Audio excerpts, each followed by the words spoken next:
Attention please, ladies and gentlemen. You're watching, yes, the Yankees Entertainment and Sports Network.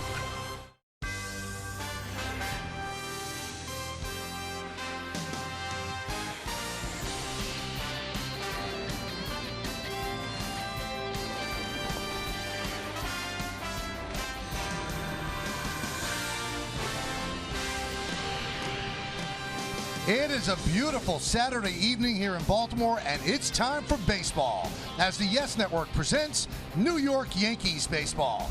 Tonight, it's the New York Yankees against the Baltimore Orioles in the middle game of a three-game set from Oriole Park at Camden Yards.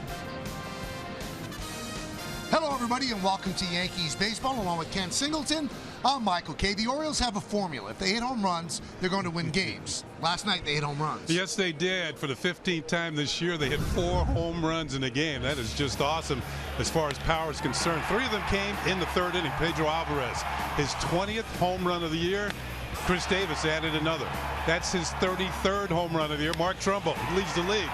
Number 41 on the season. And the next inning, Manny Machado went deep. His 33rd home run of the season.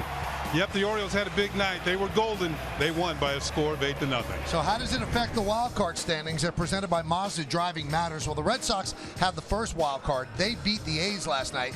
Tigers won, the Orioles won, so they're tied for the second wild card. Astros lost, they're 2 back. Yankees 3.5 back, and the Royals and the Mariners are 4 games out of his second wild card. Let's take a look at tonight. The pitching matchup brought to you by People's United Bank NA. See what know-how can do for you. Kevin Gausman pitched a great game against the Yankees. He actually opposed CC Sabathia in that game, and Sabathia pitched very well that night as well. Yeah, he did a very good game last Sunday at Yankee Stadium. Gausman didn't give up any runs, and CC pitched very well, as you said, Michael. Had 8 strikeouts during the game, had everything working. Good breaking ball, strikes out Chris Davis. Another good breaking ball to the outside corner for a call strike. Change up right here has Trumbo swinging and missing. CC had it together. He was a tough luck loser against the Orioles last Sunday.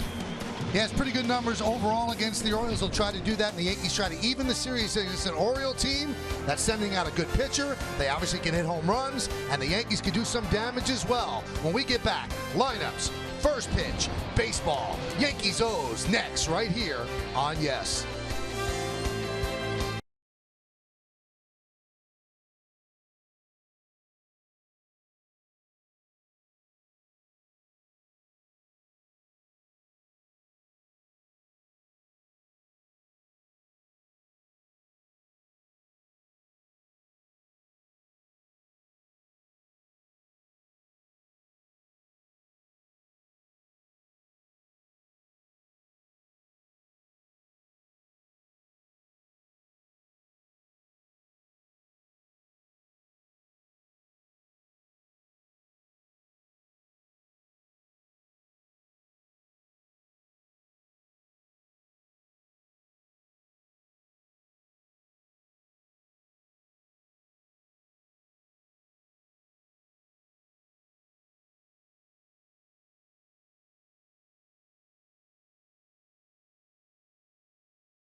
Sleepy's. Sleepy's Holiday Doorbusters are now through Monday. Sleepy's, the only mattress professionals. By People's United Bank NA, where mobile cash management keeps your business at hand. And by Honda, get the Honda you love at the Honda Summer Clearance Event, now at your Honda dealer. All right, on a beautiful night, the Yankees try to even up this 3-game set. They lost the first game last night 8-0. So the Orioles have taken the field. Kevin Gausman is taking his warm-ups, and we're taking a look at the Yankees starting lineup, which is presented by Lexus. The left fielder is Brett Gardner. He leads off, batting second. Center fielder Jacoby Ellsbury. He likes hitting here at Camden Yards. Gary Sanchez half a night off. He'll DH today, and he'll bat third. Cleaning up the shortstop Didi Gregorius. His 12-game hitting streak was snapped last night. Starlin Castro at second base will bat fifth. Batting sixth and catching Brian McCann. Mark Teixeira at first base will bat seventh. Batting eighth, playing right field, Aaron Judge. And Ronald Torreyes, the third baseman, is going to bat ninth. And there's a look at the 25-year-old right-hander who will start for the Orioles tonight, Kevin Gausman. He's 1-1 this year against the Yankees, 4-3 in his career. He comes in with a 13-inning scoreless streak in his last two starts. There is his number 6-10 on the year, and 140 strikeouts and 140 innings, one per inning. Let's check out the pitcher scouting report brought to you by your Honda dealers. Well, last night Dylan Bundy was a first-round pick. In 2011, the very next year, they picked Kevin Gausman out of LSU with the #1 pick. August was a winning month, the only winning month he's had so far this year. He went 4-2 with a very good earned run average, and his home road splits are sort of amazing. He's 5-1 here at a tough park to pitch in, and he's 1-9 on the road. The one win came last Sunday at Yankee Stadium, and it was his first win on the road in 25 starts. So he broke a string last week in New York. And if he was going to break a string, it was going to be against the Yankees, because in 27 2/3 innings pitched against the Yankees, he brings in the area of 0.98 into this game. He pitches very well against the Bombers. So yesterday the Yankees lose 8-0, try to even it up, and tomorrow the final game of the series and the final game of the road trip. So Brett Gardner digs in. He's ready. Kevin Gausman is ready. And let's do it here in Baltimore. First pitch is swung on and fouled back, and we're underway. Paul Emmel, the home plate umpire. Jerry Davis at first. Todd Titchener is at second, and Carlos Torres is over at third. As you said, Michael, a beautiful night for baseball here. The humidity is way down for this time of year. Now, one thing you'll notice about Gausman, he uses his fastball about 60% of the time. That's more than any other pitcher in the league. He uses his fastball quite often. He also has a very good split change. Popped up and out of play. His fastball upwards of usually sits in the mid-90s. Occasionally he'll get it up to 97 miles an hour. I was talking to Tony Pena about what made Gausman so tough last Sunday in New York. He said his split change is much better than it used to be. He gets more fade on it away from left-handed hitters. It used to sit in the middle of the plate, and that's why he got hit hard. Fouled away. So far, all fastballs.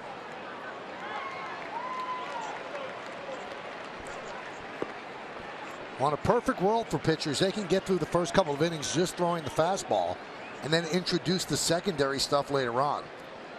But it's hard to do. A 1-2. Swing and a miss.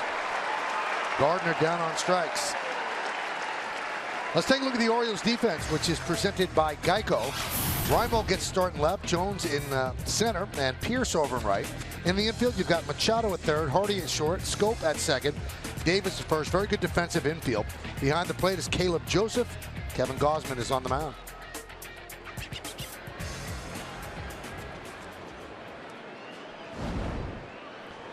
Here's Jacoby Ellsbury. Jacoby has 6 hits and 17 at-bats in the first 4 games of this road trip. Yankees took 2 out of 3 from Kansas City and lost last night. You can see that Gausman works from the abbreviated windup. It's almost like he's working with men on base, or preparing to do so. Fouled away. He struck Gardner out on the split change, and that can be a good pitch if you get it to the outer third of the plate against left-handed hitters. But if it sits in the middle like it used to, that can get hit a long way. Foul back here and out of play. Now Gausman has given up 23 home runs this year, which puts him just outside of the top 10 in the league.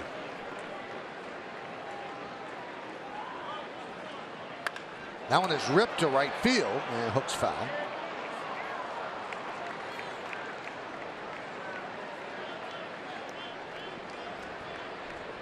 Somebody who loves New York actually came up with the ball, said it on his shirt. Oh, I love beating New York. Well, you can still love New York, though. The 1-2.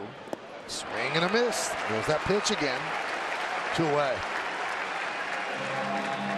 Yeah, setting up with all the fastballs in the mid-90s, and then all of a sudden you get that split change and the bottom falls out of it. He takes about 10 miles per hour off of this pitch. You can see the grip, and you can see the results. Ellsbury way out in front, and the strikeout. So that's going to bring up Gary Sanchez, who was named the American League Player of the Month. And, of course, he was named the American League Rookie of the Month.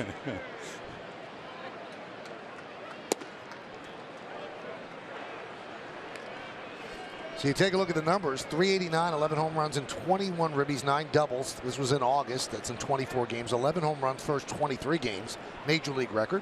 And also back-to-back Player of the Week awards. First rookie in Major League history to do that.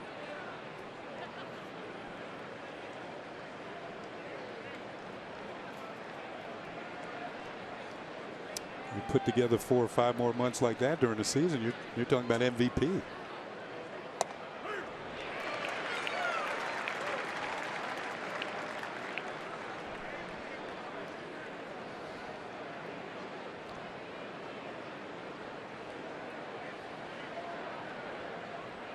Three infielders on the left side for Sanchez. And the 1-1. 2-1. One of the teams in front of the Yankees losing again. Texas 7, Houston 2, bottom of the 8th inning. And the Astros cannot beat the Rangers this year. I think, if I'm not mistaken, the Rangers are 13-2 against the Houston Astros. Foul back to the screen, 2-2. Yeah, good swing by Sanchez on that pitch.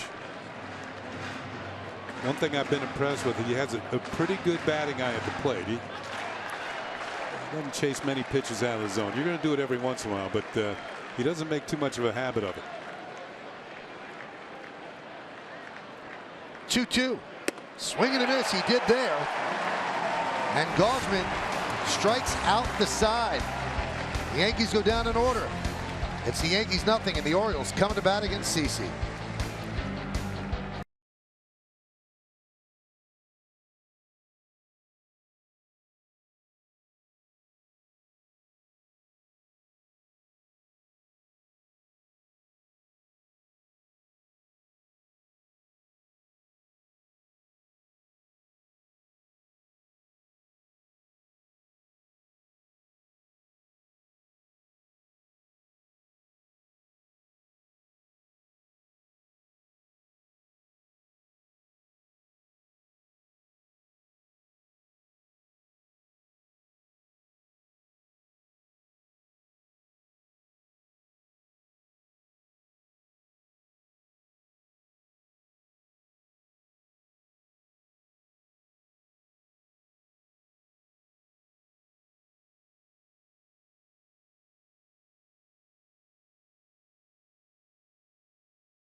Adam Jones in center field leads off, batting second and playing right field. Steve Pearce, the third baseman, Manny Machado will hit third. Cleaning up the DH, Mark Trumbo. Against the Yankees, lifetime in 41 games, a .300 average and 14 home runs. 6 home runs this year. Jonathan Scope, the second baseman, bats fifth. Batting sixth, playing first base, Chris Davis. J.J. Hardy, the shortstop, bats seventh. Batting eighth, playing left field, Nolan Reimold. And Caleb Joseph will catch. He's going to bat ninth.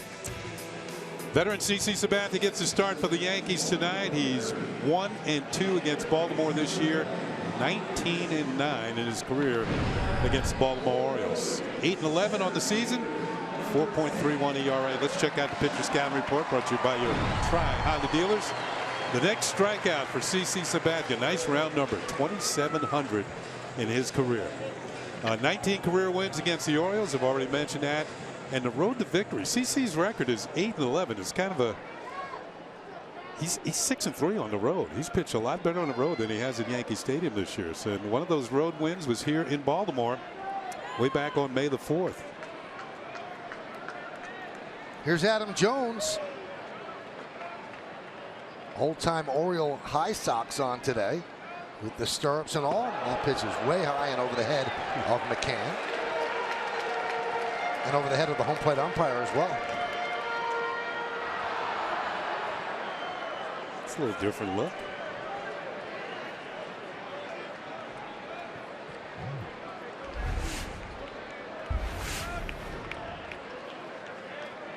The 1-0. 1-1. Jones back in the lineup. He had a couple of hits last night. The run batted in. He hadn't played since last weekend in New York. He was out with a hamstring all week long. Grounded foul.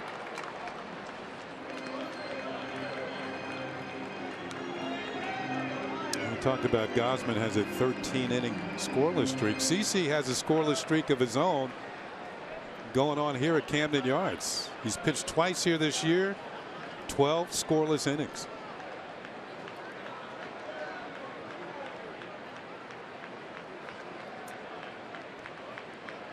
One, two.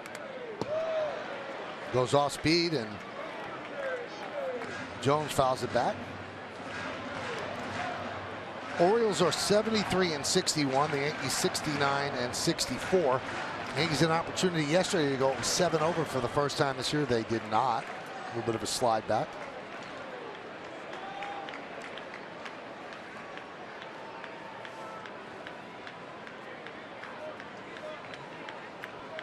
And the 1-2. And Buck Showalter, we just saw a shot of the Oriole manager. And last night, all he did was watch his troops hit home runs, and that's basically what they do. He manages the bullpen as well as anybody in the game, and you know, in this day and age where starters don't go all that deep in the ball games, you have to have a manager who knows what he's doing with his bullpen.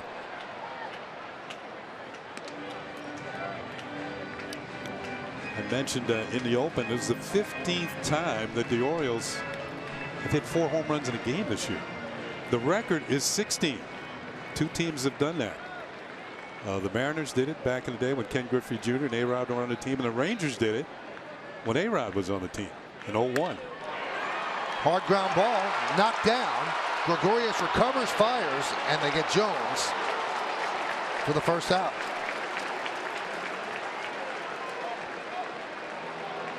Well, it helps to have a strong arm when you're a shortstop. Most of them do, but even so, some shortstops bobble a ball like this when they can't complete the play. It would end up being an error. But Gregorius not even stepping, just throws. Planted, throws the ball, gets enough on it to get the hustling Jones going down the line, and he gets him by about a half a step. Strong throwing arm from Didi Gregorius. Here's Steve Pearce. Line foul.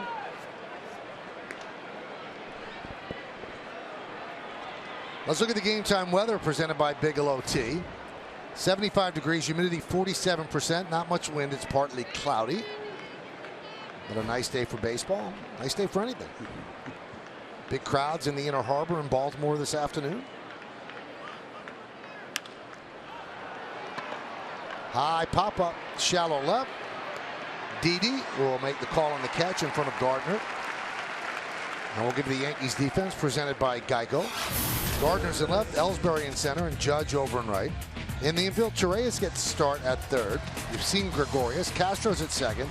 Teixeira at first. McCann behind the plate. And Joe Girardi said he has had good simpatico with CeCe this year. And Karsten Charles Sabat is on the mound.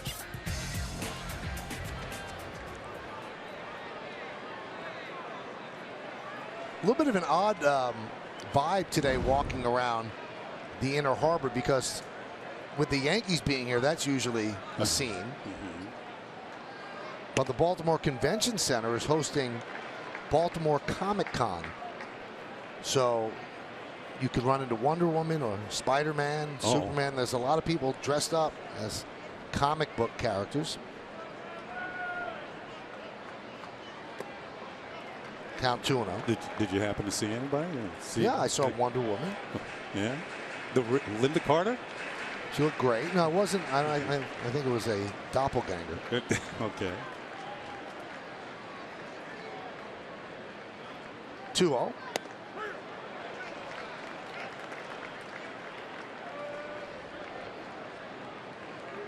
Captain Marvel, people like that. Didn't see the captain. All right.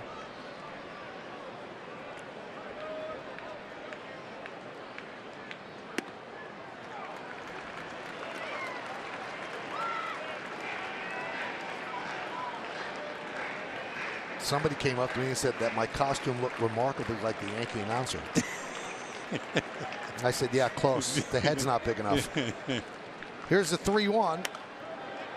Popped up behind the plate and out of play. Your voice didn't give it away. No.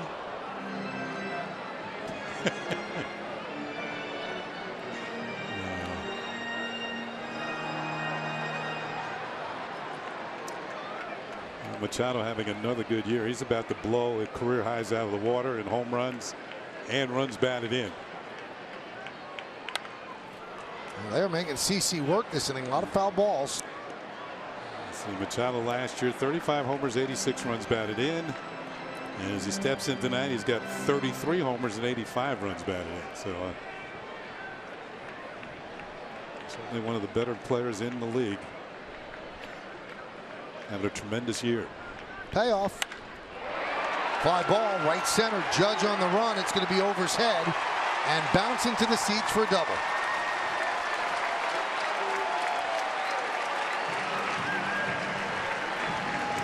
One thing that makes Machado such a dangerous hitter, he was off balance. Still drove it to the gap in right center field. Uses line to line. Kept his hands back just enough to fire this one into the gap and into the seats. Well, he moves up on the Honda League leader extra base hit list. This is in the major league. So David Ortiz leads with 74. Amazing. Machado has 72. Mookie Betts with 71. Trumbo with a high fly ball to left field. On the run is Gardner toward the line. And he runs out of room. Now that double for Machado was his 39th, and only David Ortiz has hit more than him. So that's how you get up there in extra base hits.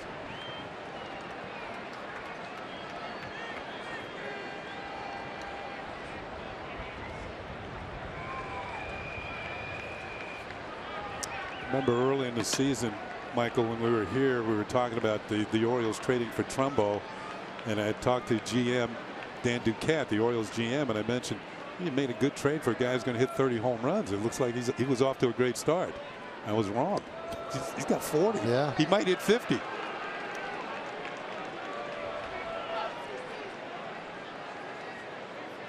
I asked Buck, I said, why has he never had this this kind of season before? And he looked at me and smiled and said, managing.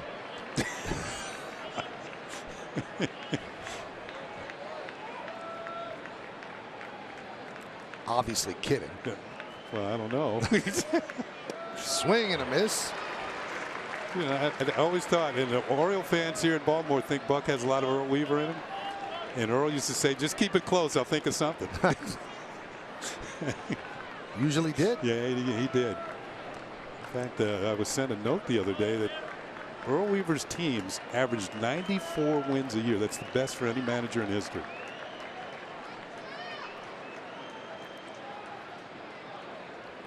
One, two.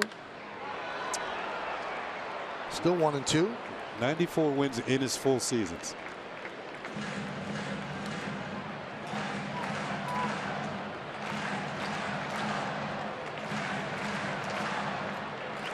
.20 pitches for CC. 2 outs into the first inning, and Sanchez wants to talk with the left-hander. Yeah, they want to figure out how to put Trumbo away. Now, in our open, we showed a shot of a changeup that Trumbo chased and struck out in New York. And maybe that's a part of the conversation as McCann goes out to talk to CC.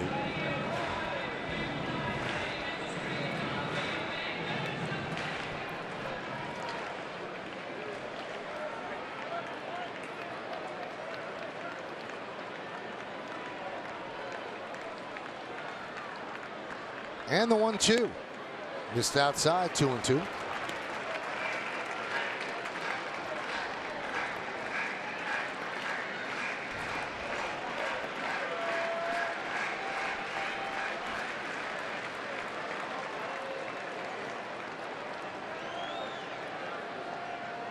And the pitch.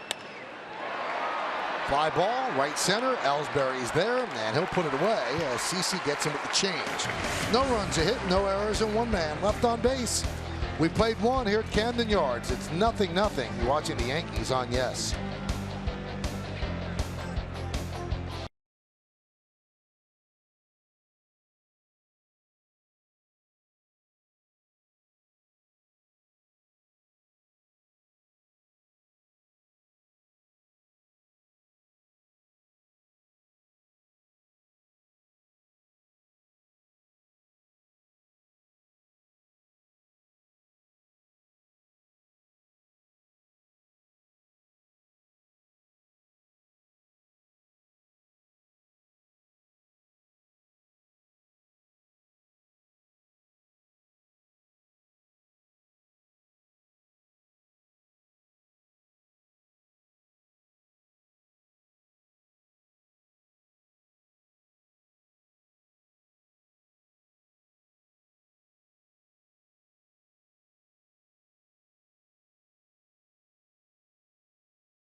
Conversation brought to you by Toyota.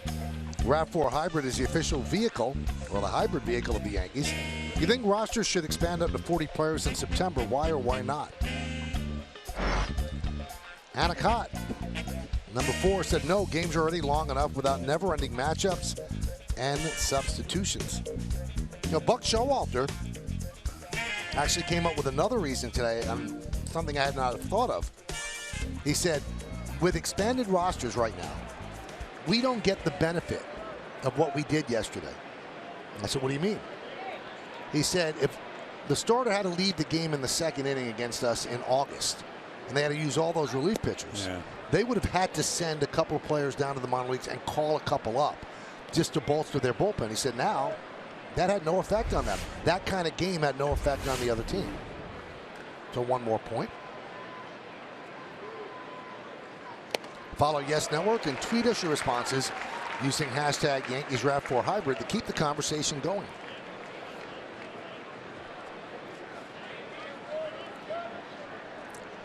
So Gausman struck out the Yankees in the first inning. 3 up, 3 down, all strikeouts. Now 1-1 count on Didi. That one's popped up. And that'll make the seats out of play. Yeah, but where that would apply for both teams, say you have an extra inning game. Right. You go 15, 16 innings. You know, both teams would be affected by that. They have to send guys out and bring. But now, well, you just keep rolling along. And he's not just saying, you know, that benefited the Orioles. He said the 40-man benefits us sometimes as well. He said, but that's just one more instance of that one is ripped to right. And a foul ball. It's amazing, though, Kenny, because this one topic, it doesn't seem like there are people that are disciples on each side. Everybody's against it. And you wonder why baseball keeps it. Everybody thinks it's a bad idea. I have a feeling that it's going to be talked about in the upcoming CBA talks.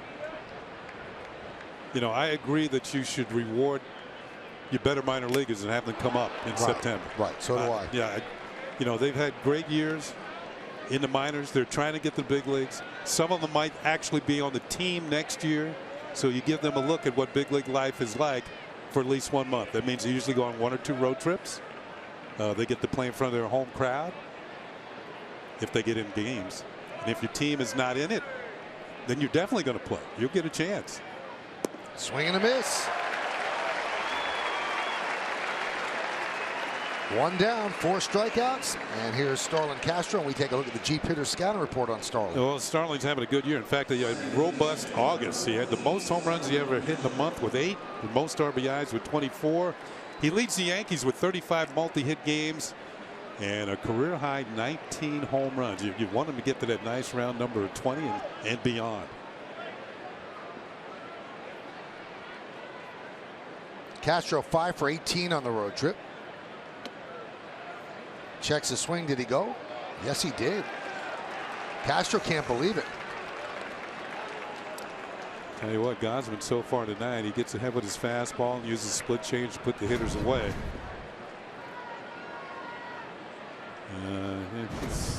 Either way,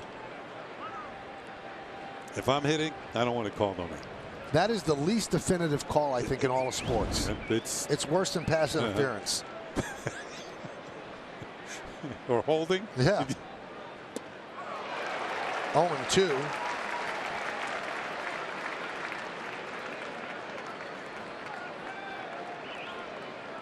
Yeah, every sport seems to have calls that could go either way. Like every foul in basketball. Yeah. But this one, wow. The 0-2. Yeah, when Kareem Abdul-Jabbar set the record for all-time fouls in the NBA, he said they were all bad calls.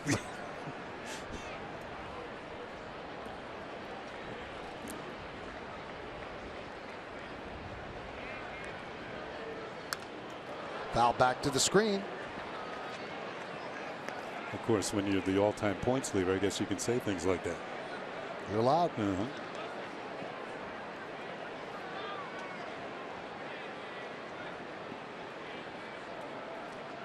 Castro pitches out over the plate and up. He's been hammering. But he's got to lay off pitches like that. We've seen him swing at that pitch in the dirt, and that's the way the league tries to go after him. Get him to 2 strikes and then throw something in the dirt and he'll chase it. But if you get it up and out over the plate, at least during the month of August, it was going a long way.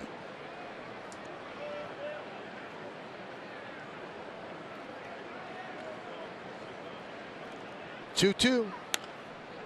Fouled away.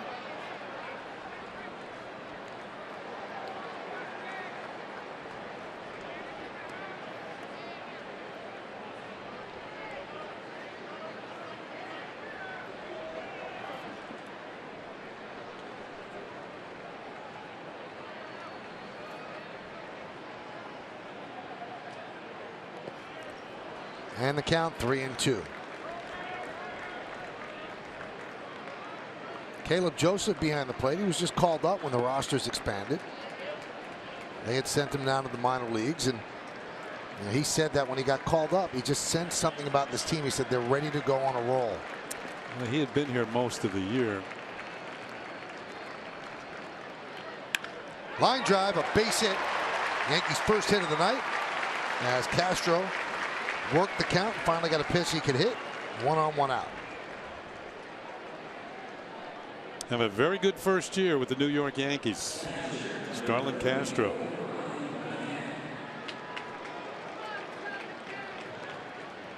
We were talking about Joseph. He was actually injured on a foul tip, got hit in the groin, and had to undergo testicular surgery and was on the disabled list. And that's when Tony Peña's son Francisco got called up for the minors. Now, Joseph been recalled. Francisco is here as well. Ryan McCann fouls it away.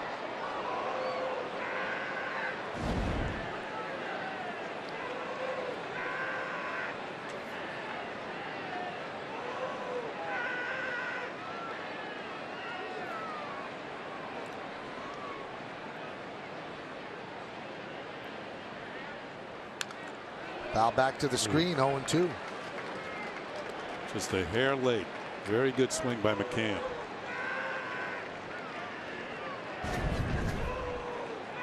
Target's in. Pitch misses the target. If he hit that well, it was going to left center.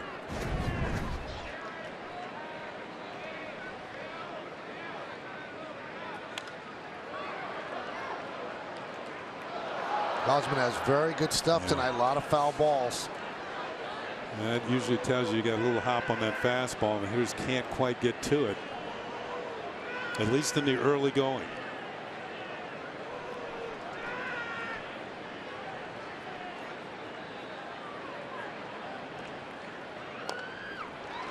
Nubbed in front of the plate. They go to second, one.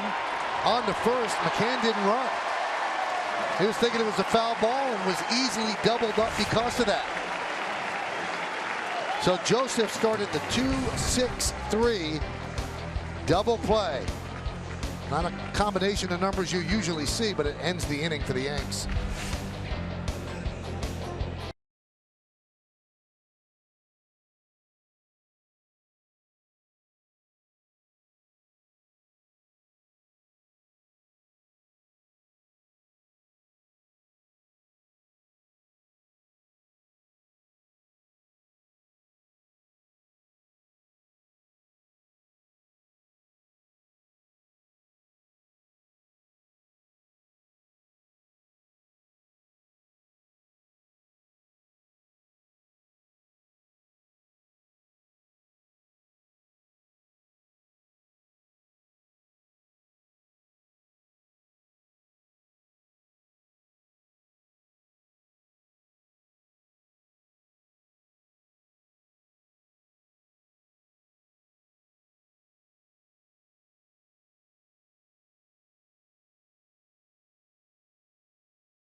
Yes, I'm Meredith Morakovitz, and it's time for tonight's injury report brought to you by Montefiore, doing more in state-of-the-art healthcare. We saw Chad Green exit early yesterday after just an inning and 2/3 with pain in his right elbow. He had an MRI today that revealed a sprained UCL as well as a strained flexor tendon. He'll head to New York with the team and see Yankees team physician Christopher Ahmad. Right now, he said he doesn't feel as though it is worst-case scenario. Right now, it looks as though it'll be more of a rest, shut him down for a little bit and see what happens from there, but he does need to be evaluated. And guys, this leaves a hole in the Yankees rotation. Joe Girardi was asked about that. He listed Luis Severino, Brian Mitchell, even the idea of a bullpen day as an option, but wouldn't commit to any of them, saying every one of these games is important. We just need to see what happens, whether or not we need Severino out of the bullpen. Fly ball, shallow right. Castro's out, and he makes the play to retire Scope. You know what I found, Meredith? I wonder if you sensed the same thing.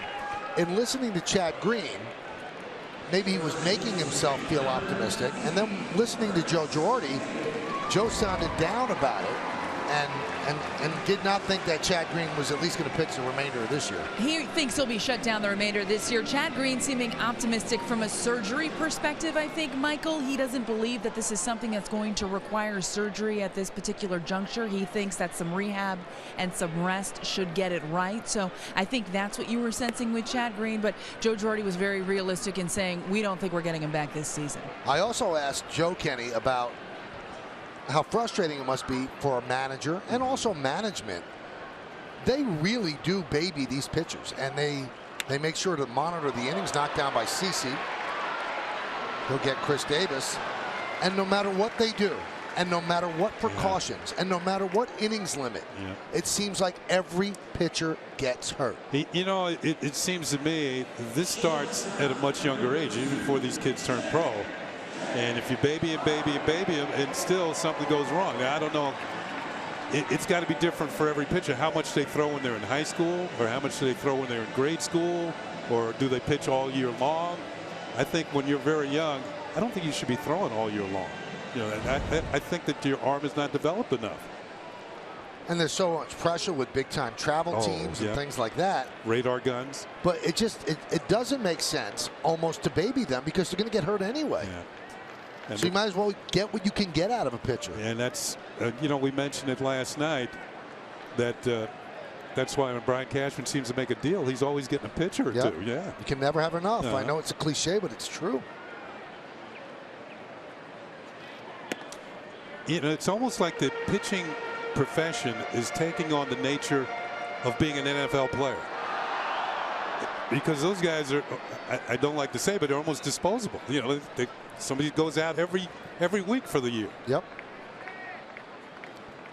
Next man up mentality. Swing and a miss by Hardy, 2-1. I mean, Chad Green, a guy who had an unbelievable season at AAA, and his whole future's ahead of him, and didn't do anything wrong, and his innings are about the same as they were last year, and there would be no warning signs that his elbow would hurt, but there you go. You know, as he walked off the mound, I had a flashback to Evaldi walking off the mound. Yep. And we know how that turned out.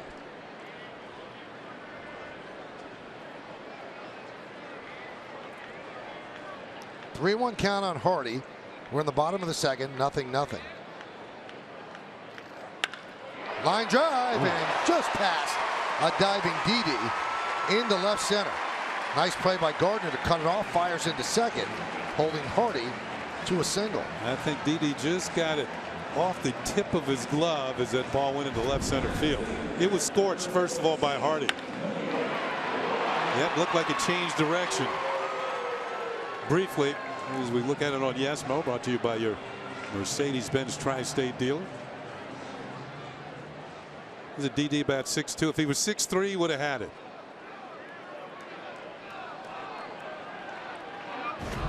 Good effort.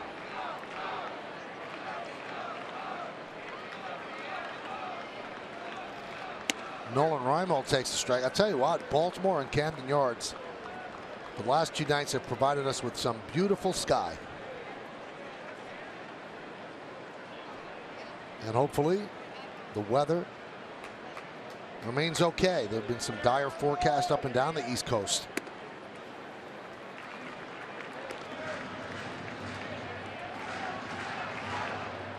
When Adam Jones was injured, Reimold took over a few games in center field. Now that Jones is back, Reimold moves over to left field tonight, getting the start against the left-hander.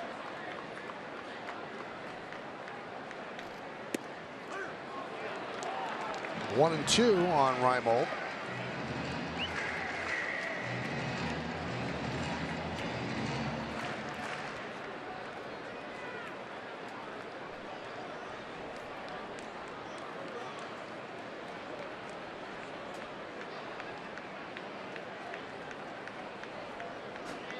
One-two. Missed upstairs.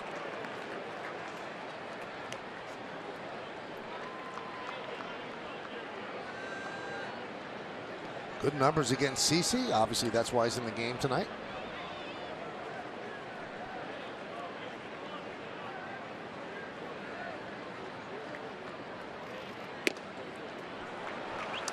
CeCe got that call to strike a few pitches ago, and it hung up a little high.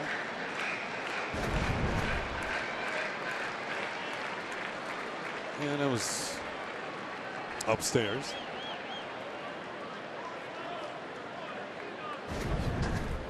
Runner will go. 3-2, 2 outs. Check swing. Did he go? No, he did not. So Reimold works a walk. And we get another look at Reimold's check. Yeah, he did check.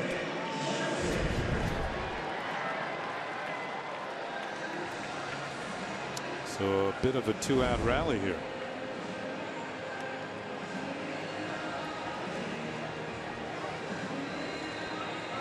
Here's Caleb Joseph.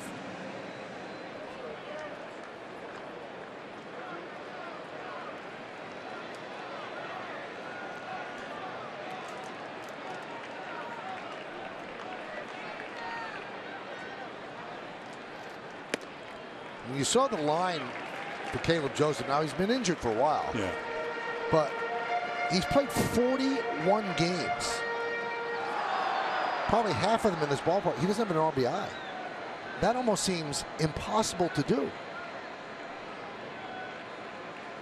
Got over 100 at bats. And this team scores runs. 114 at bats. He's got a ribby out there at second base, the 1-0. 1-1. You know it's got to be playing on his mind. It better.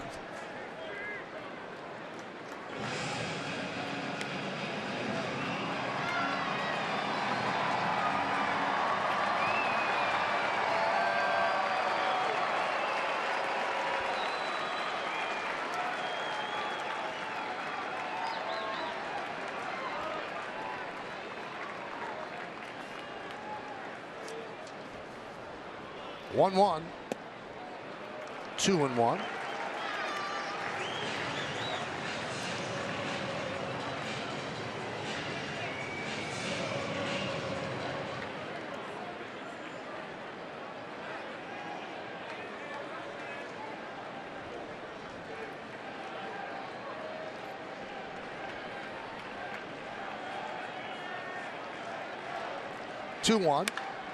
That one's driven deep to left field and foul.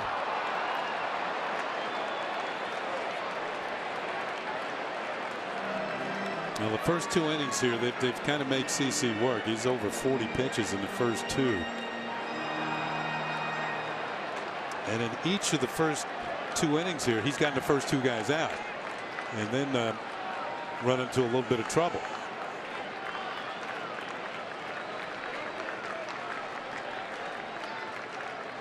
Two balls, 2 strikes, 2 outs, 2 on, bottom of the second. Foul back to the screen.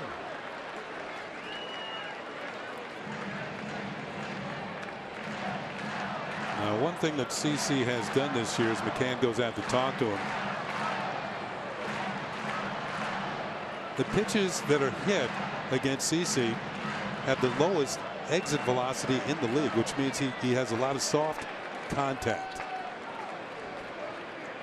The average exit velo, as they like to call it, velocity, 85.4 miles per hour, which is the lowest in the league. It might have gone up a tick on that ball hit by Hardy, but a lot of soft contact against CC Sabathia. 3-2. So the runners will go 3-2 and 2 outs.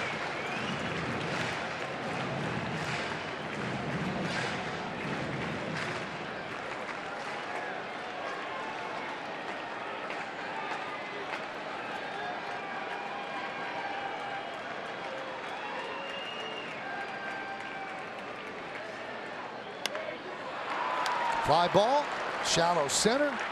Ellsbury is there. And everybody can shake the Cheeto dust from their fingers and not hit send about me being a jinx as Joseph leaves 2 on base. We go to the third, 0-0 right here on Yes.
Still 0-0. Now CC seems to really be laboring through these innings, but hasn't allowed a run. He's thrown a lot of pitches.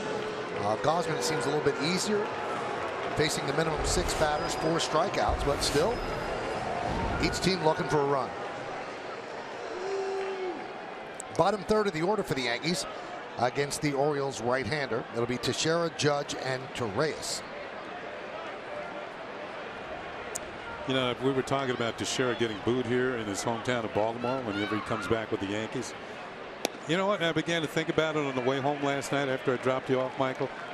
And I said, they have good reason. He's hit 27 home runs against Baltimore in his career.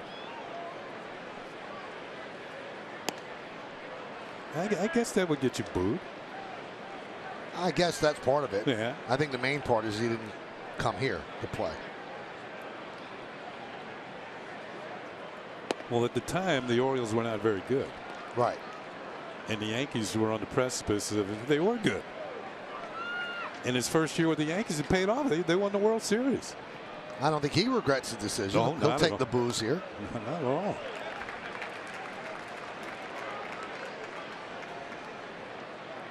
But I'm saying he's done his share of damage against Baltimore, too.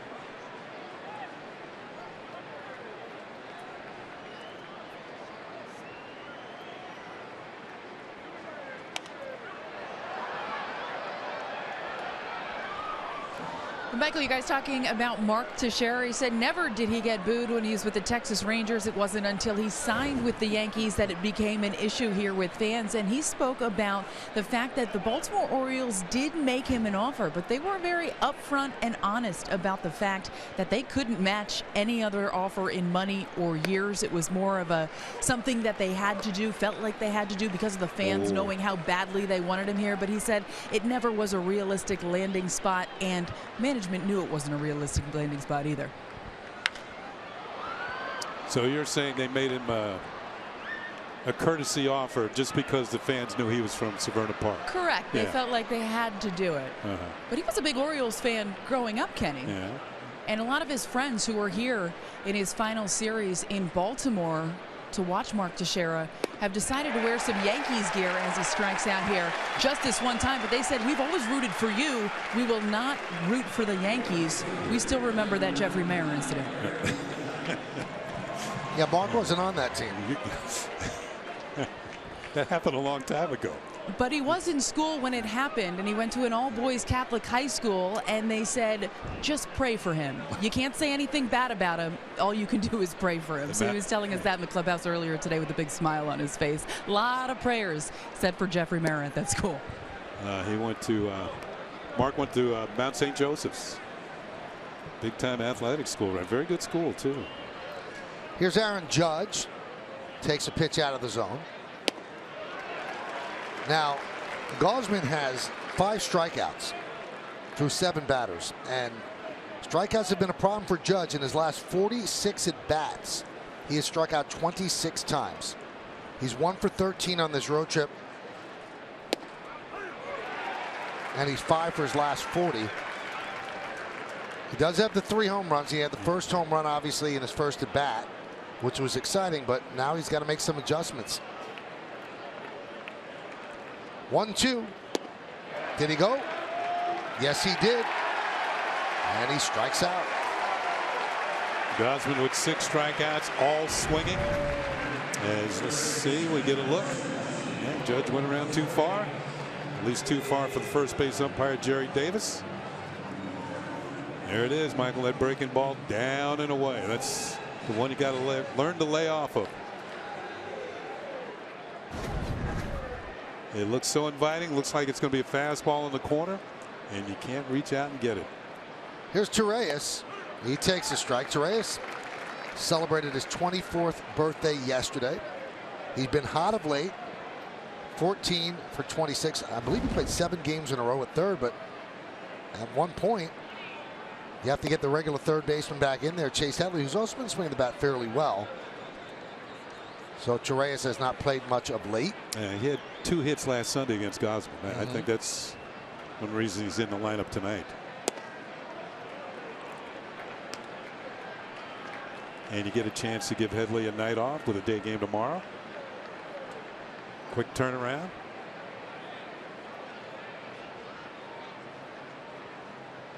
The 2-1. 3-1.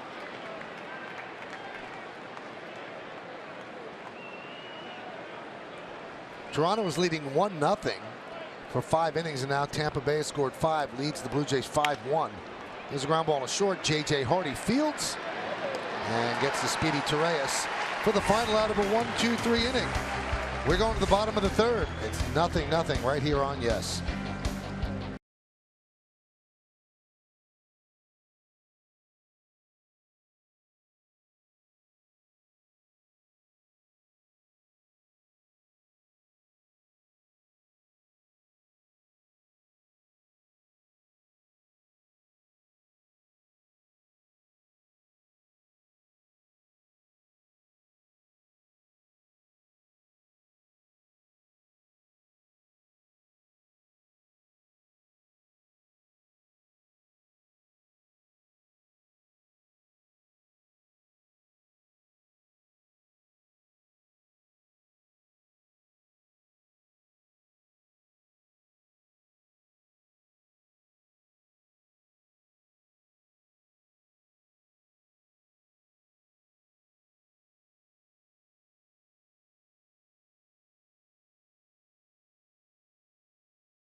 Brought to you by Coors Banquet. September 3rd, 1934. Babe Ruth hits his last home run at Yankee Stadium off Bill Dietrich as the Yankees defeat Philadelphia 11-7. There's a statue of the Babe. Born not far from the ballpark, and legend has it that his dad ran a bar which was located in what is now center field here at Camden Yards.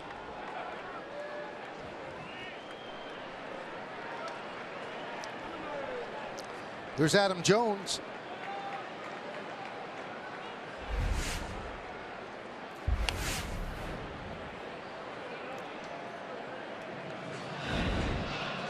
You ever tour the Babe Ruth birthplace, Kenny? Yeah, I did. Very humble beginnings. Years very small ago. place. Very small row house, they call them here in Maryland, in Baltimore. And you're right, it's just a few blocks away from here. From a row house to one of the most famous people on earth.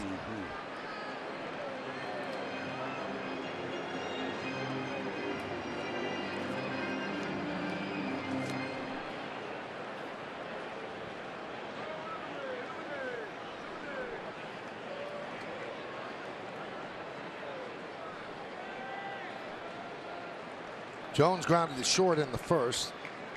CC had 46 pitches. Popped up, right back here, right under our booth.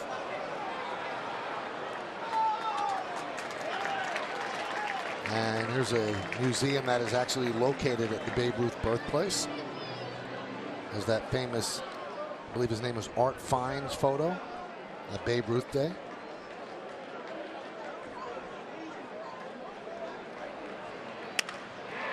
Grounded and through for a base hit.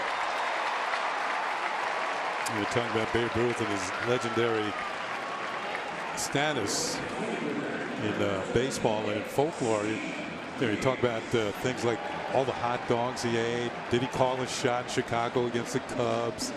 You know, pointed to center field and then hit one over the center field wall. That's that sort of thing.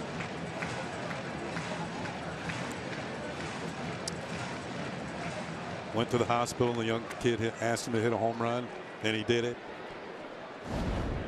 Unlike O'Neill, who, they asked him to hit 2. Home runs are hard. And there's a strike to Steve Pearce. Orioles actually let Steve Pearce go, and he signed with the Rays, and then on a Deadline deal. They got him back. He's always been good against left-handed pitching. A couple of years ago, a career high 21 home runs for the Orioles. And I like the fact that his versatility. He can play just about anywhere on the field. And Pierce actually played 12 games with the Yankees in 2012.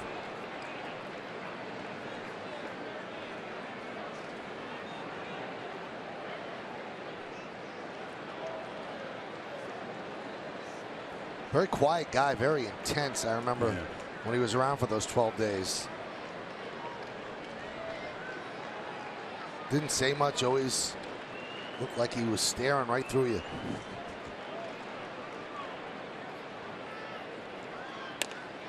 Ground ball is short. There's one. And there's two.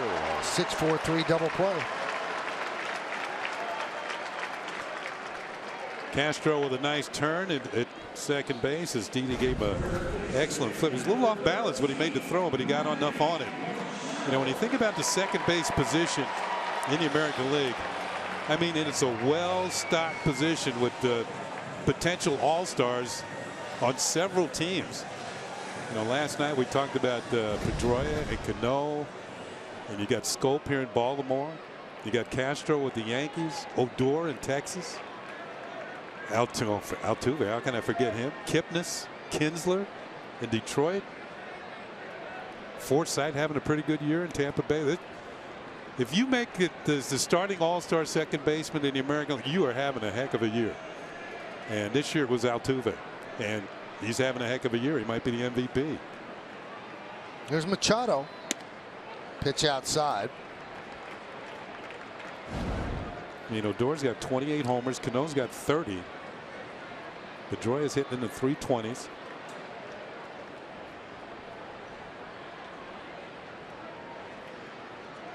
I forgot Brian Dozier in Minnesota. He's got 33 home runs. Brian Dozier in Minnesota. Did not have a great first half. He's really taken off in the second half. A lot of good second basemen in the American League. Fly ball. Left center. Ellsbury and Gardner converge. And Gardner makes the play for the final out of the inning. No runs, a hit, no errors. And because of the double play, nobody left on base. But going to the fourth, it's 0-0.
The Yankees postseason pushes with MLB.com at bat. The #1 app for live baseball. Enjoy game day, live game video highlights, StatCast, news, and more. Get MLB.com at bat on your favorite devices now.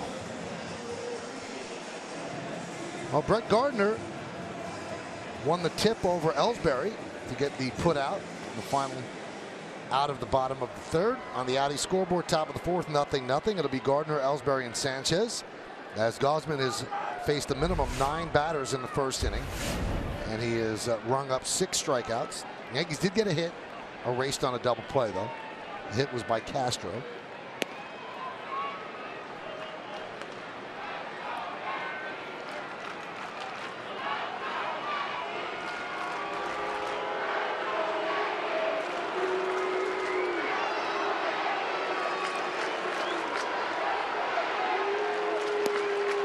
Some fans starting a "Let's Go Yankee" chant, so you hear the Oriole fans try to boo them down. Yeah, well, you know, we do know that I-95 runs north and south.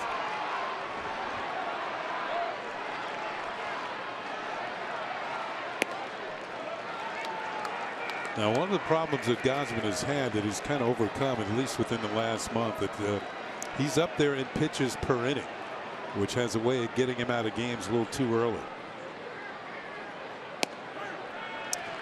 Just over 17 per inning. And it's one of the highest rates in the league.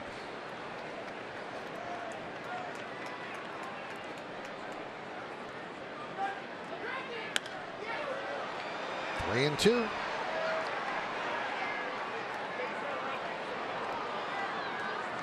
So when he's out there, you see a lot of counts like this one. 3 balls and 2 strikes.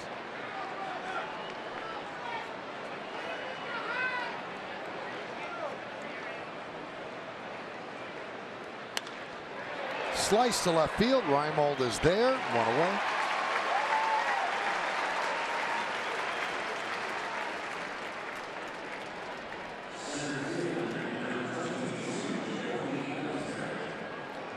That's going to bring up Jacoby Ellsbury. Jacoby struck out in the first inning. 6 for 18 on this road trip.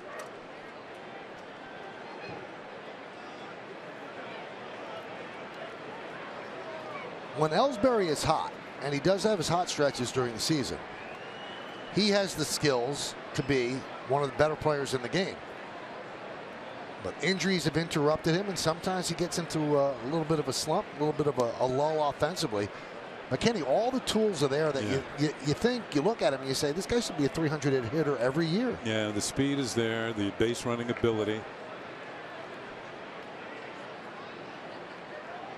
Had a really big year in Boston. Hit over 30 home runs that one year, primarily out of the leadoff spot. But he hasn't been able to duplicate it on that level. Now you're right, he has his stretches where he's as good as anybody, and he seems to score a lot of runs. He's on base quite often, and with his speed, he's the type of guy who can score from first on a double. And you look at that batting average, he doesn't seem like a 266 player. It seems it should be 280 so plus, much more. 280 plus. And he works a walk. First walk issued by Gausman.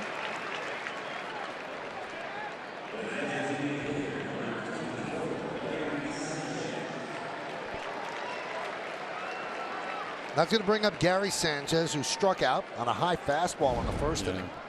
If he does chase, usually it's upstairs.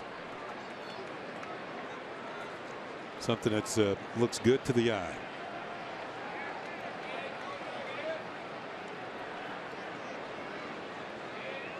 Now Gausman has just walked the batter, and I've mentioned this many times before. Sometimes pitchers try to regain the strike zone. They make pitches too good. Went with an off-speed pitch.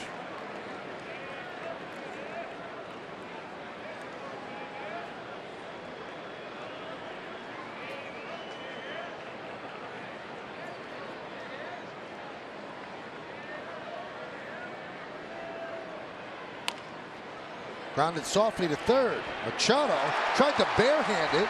It goes under his hand, and everybody reaches. Not sure he had to barehand that. Yeah, well, he tried to turn it into an all-or-nothing play. We know Sanchez runs pretty well for a big fella. And we look at this again on Yesmo. Right underneath the hand, and I believe that's going to be scored a base hit. Yep. Yeah. Man, he's back, as he should be, with a powerful right-handed hitter at the plate. He's trying to line everything up. He had it lined up, but he didn't come up with it.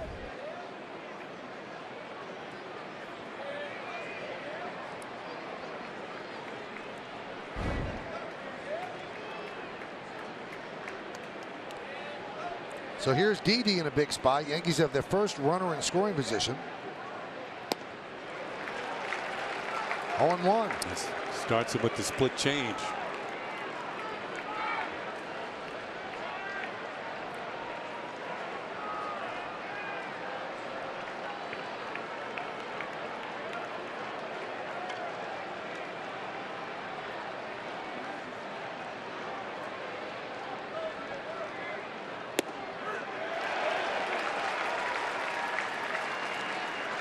Split change away, fastball in. And he jumps ahead, no balls and 2 strikes. 2 good pitches in a row from Gausman.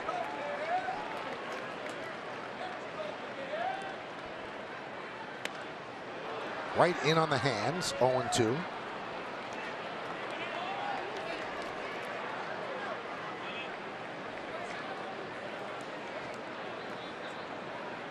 This is a young pitcher that Baltimore felt was going to take the next step this year and become, along with Tillman, their 2 best pitchers. The 0-2.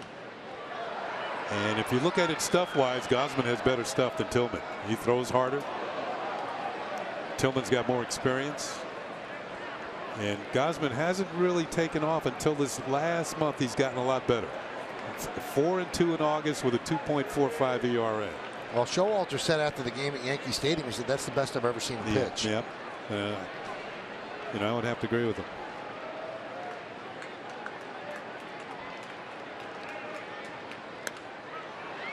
Fouled away.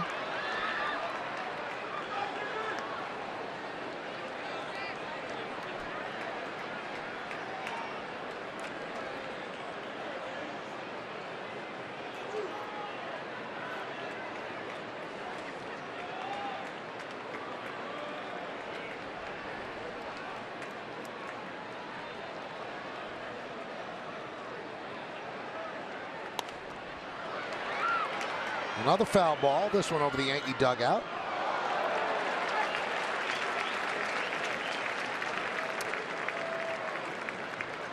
So far, Didi has spoiled the fastball in, a couple of split changes away.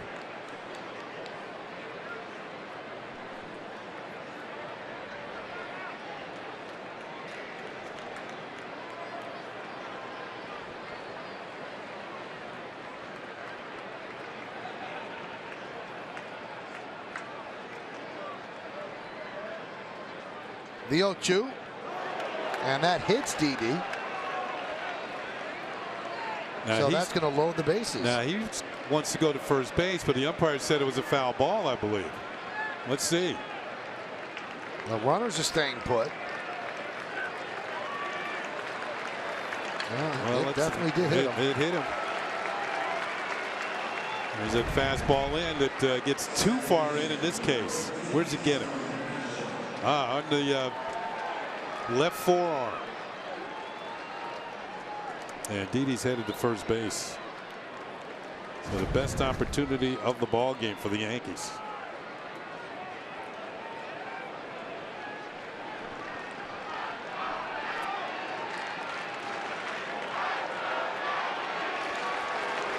So Castro out with the bases loaded and 1 out.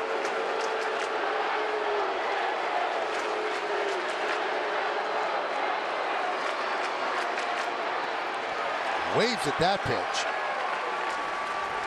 0-1. Castro picked up the Yankees' first hit of the night, a single in the 2nd inning, single to left field.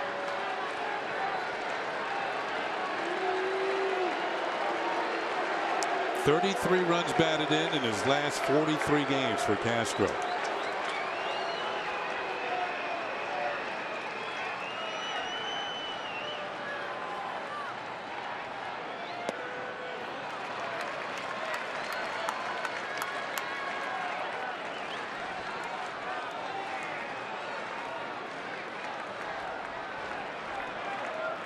Pretty good numbers. Great numbers this year, 7 for 15.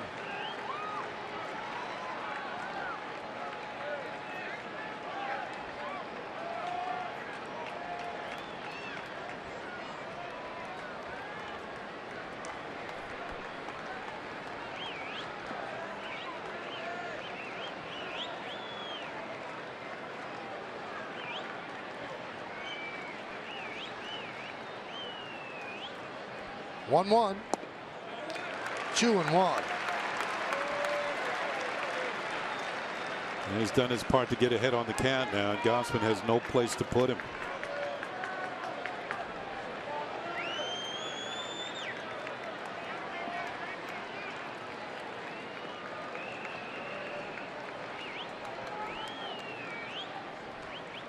The right-hander deals. Swing and a miss. 2-2.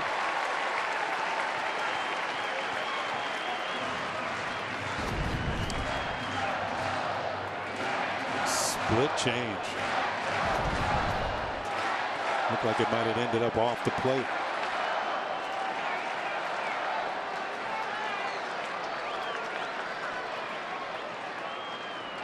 Two. Just missed. 3-2. Bases loaded. 1 out.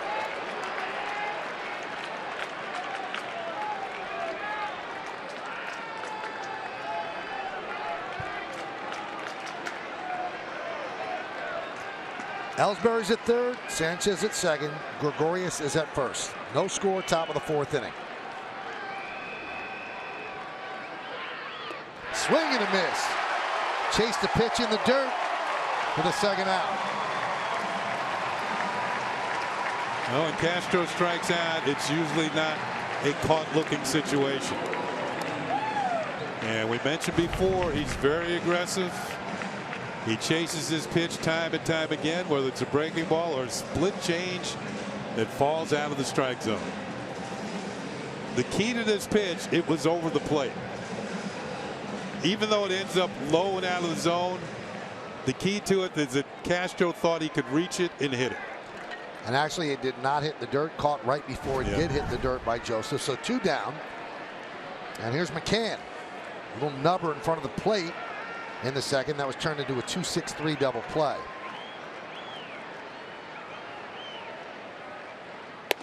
And a strike.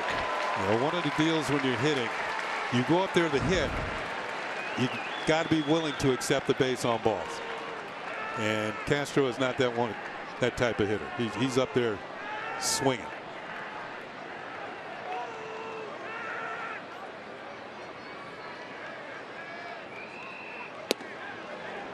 One and one on McCann. McCann hitless in his last 9 at bats.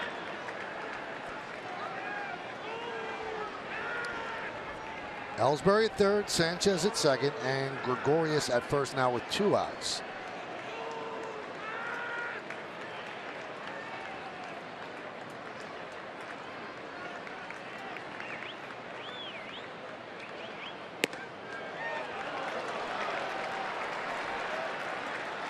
This inning is driving Gausman's pitch count up.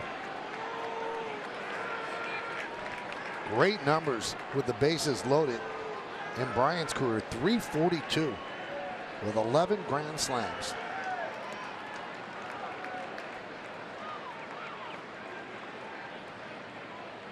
Swing and a miss. 2-2. Well, that has been his go-to pitch all night long. Split change. Not only does it go down, it goes down and away for the left-handed hitters. Many in the crowd on their feet here at Camden Yards. 2 balls, 2 strikes, 2 outs, bases loaded. High fly ball, left field. Reimold is there, and he puts it away as Gausman works out of trouble. No run to hit. No errors, and the bases are left loaded. A 30-pitch inning for Gausman, but no runs.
Yes, is brought to you in part by your Tri-Honda dealers. Hurry to your local Tri-Honda dealer for great deals on the 2016 models. Yankees have a great opportunity, bases loaded, one man out, but a strikeout of Castro, a fly ball to left from McCann, and they do not score. So it's 0-0 as we go to the bottom of the fourth inning, and Mark Trumbo will lead off against CC Sabathia. And the only good thing that came out of the inning is that you forced Gausman to throw 30 pitches. Trumbo with a fly ball to center. That was in the first.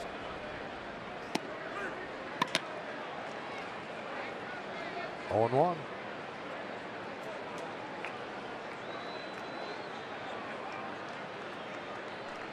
Audi scoreboard, 0-0. And the 0-1. 1-1. If CC can accomplish getting out of this half inning very quickly and drive Gausman back on the mound after a 30-pitch inning. Get him back out there quickly. Look at the scoreboard out in right field. Everything's in front of the Yankees. Tampa Bay leading Toronto 5-1, top of the 7th. Texas has already beaten the Astros 12-4. Kansas City leads Detroit 2-1. That's in the fourth inning. So all the teams in front of them right now are not winning. Except for the Orioles, it's 0-0 here. Line down the left field line. It's a fair ball. It'll go into the corner plate out there by Gardner. He spins and fires to second, but Trumbo has a leadoff double.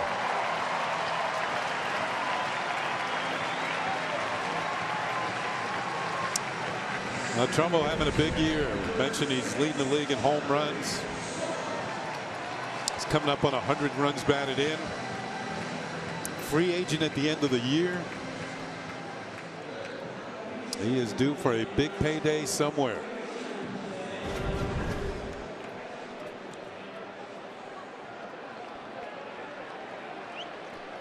So he's at second, nobody out. Here's Jonathan Schoop. Schoop with a pop up to second. That was in the second.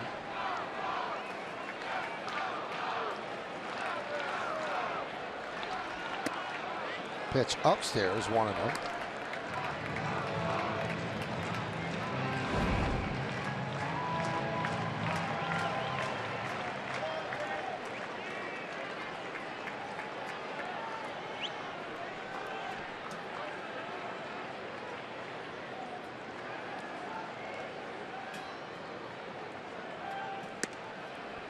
Two and 0.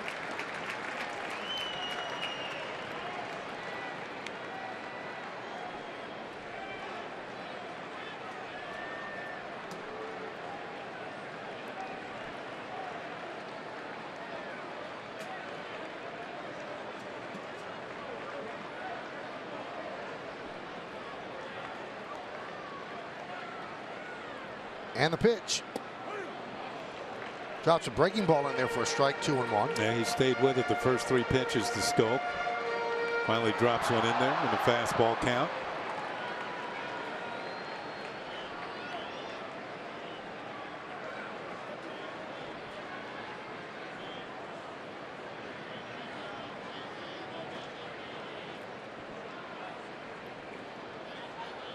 Swing and a miss. 2-2. It's interesting that both the second basemen in this game are kind of free swingers. They're pretty good hitters. Don't get me wrong. Schoop's got 21 homers. Castro has 19, and they both are good hitters, but they will leave the strike zone. Very similar type hitters.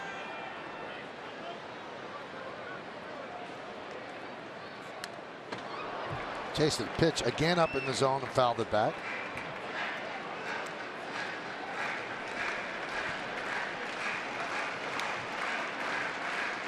Yeah, Schoop has walked 18 times this year. Castro's walked 22.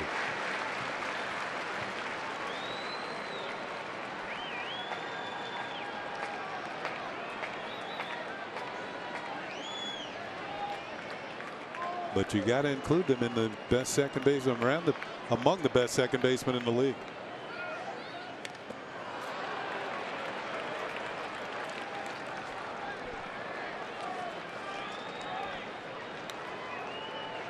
Another good second baseman doesn't play too far from here.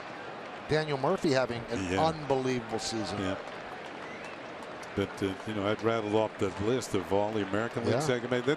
There are the guys who are the higher echelon, but there's a lot of good ones just below that level. And Scope and Castro fall into that category. 2-2. Missed. I don't think you can get better than Altuve or Pedroia or Cano. It's hard to do that.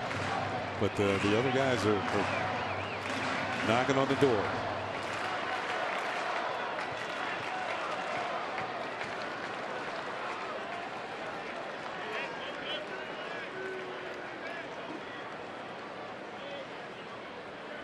Three-two. Swing and a miss. He got him. If nothing else, CC stayed with the plan. It was all breaking balls and Scope. And he finally got him to swing and miss one. He fouled off a lot of them, but that one broke out of the zone, and he still chased it. So a big out for Sabathia. And that brings up Chris Davis. Grounded back to CC in the second inning. That's his first strikeout of the night, and 2,700 on his career. Nice round number.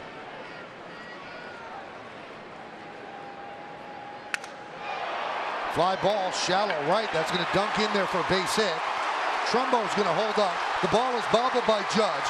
Trumbo now comes home. He's going to score on the E9. And the Orioles lead 1-0. That ball was knuckling in the air off the bat. But the runner was held at third and then took off when Judge bobbled. Yeah, there's the broken bat that, as you called it, it kind of knuckles out there. Judge can't come up with it cleanly. Bobby Dickerson had held Trumbo at third. Now he sends it, and Baltimore takes a 1-0 lead.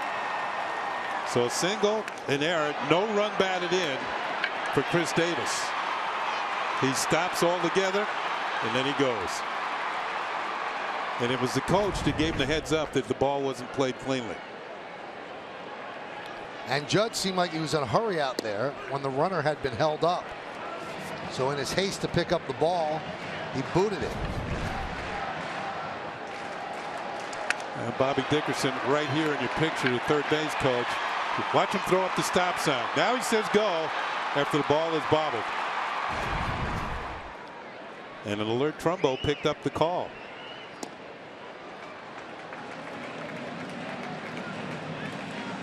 You know, we talk about how CC has been victimized by soft hit balls this year, and that's one more example.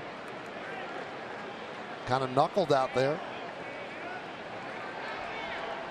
but a hit nonetheless. Ground ball to third. Torreyes goes to second, one on to first. It's a double play to double up Hardy, but the damage done. 1 run, 2 hits, 1 big error, and nobody left on base. We go to the 5th, 1-0 Orioles.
could win the American League MVP.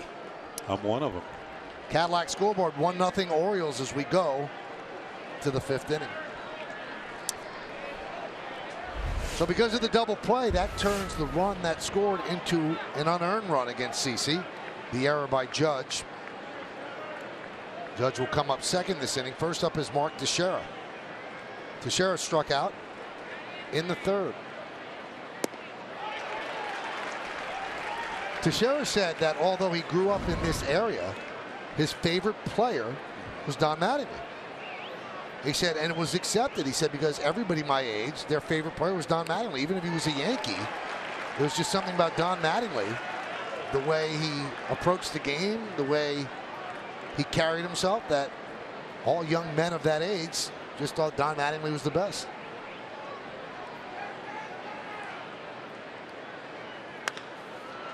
Ground ball to Scope. One away, and we go back to Bob Range for another update.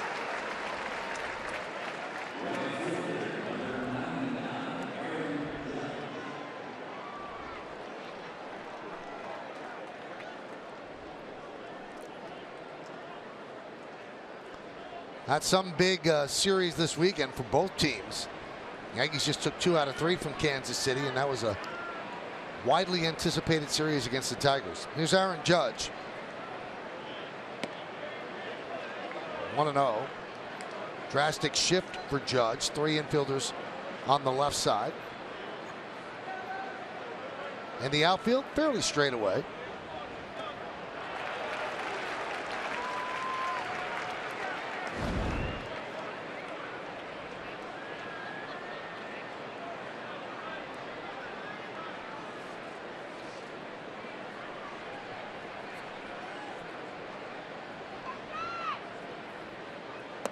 I asked Girardi today, is Judge the sort of player that, you know, with his strike zone and his swing, if he is an extreme high and extreme low guy, goes, I haven't seen enough of him. He said, but you do know that when he goes off, he could really do some damage for a while. You mean like the Orioles first baseman? Yes. Like Chris Davis? He's got big league power, but right now he's just not making contact. 27 strikeouts in his last 47 at bats. A lot of that. Yeah, down and away. And one thing, he's going to have to make the adjustment because big league pitchers, they have the ability to put the ball just about where they want to most of the time. Not all of the time, but most of the time. And Judge works a walk. Here's Joe Girardi talking about Judge's start. You know, obviously you hope that everyone starts off like Gary Sanchez, but I don't think you make an evaluation on 50 or 60 at bats. I don't think that's fair to do. He's had his struggles lately. He's struck out a lot lately, but you know, he's got to fight through it. He works a walk, which is always a good sign. You know, something is, you know, minuscule as a walk to a hitter who hasn't been hitting. You getting on base. Here's Ronald Urias. Big cut, 0-1.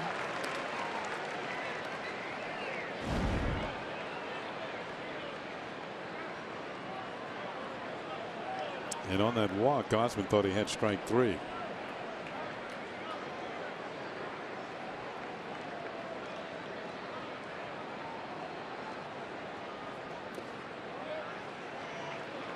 Yeah, the amazing thing about Judge, he is so even keeled. I mean, you walk by him, he could have 4 strikeouts in a game, and he has the same demeanor. He's never too high, never too low, which is an important thing. You don't know what's going on in the furnace, but you know, outwardly, he's very, very calm. Always has a smile on his face. You know, I'm just looking at him standing at first base. Now, Chris Davis is not a small man. he makes him look small.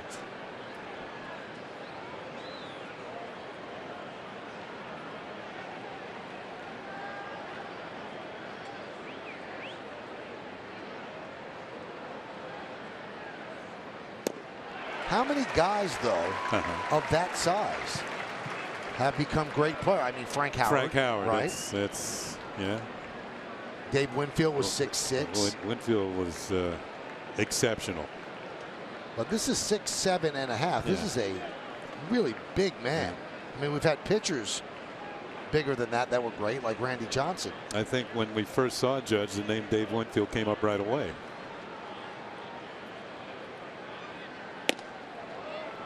But Winfield was such an all-around athlete, and Judge played football, basketball. But Winfield was good enough to be drafted in all three of those sports.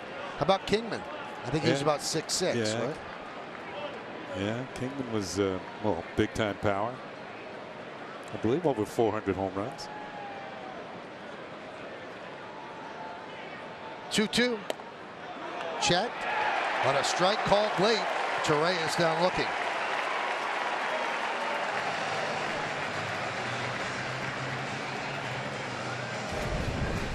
Kingman with 442 home runs. That pitch a called strike, although the target was elsewhere. It did hit the corner. And it is in there.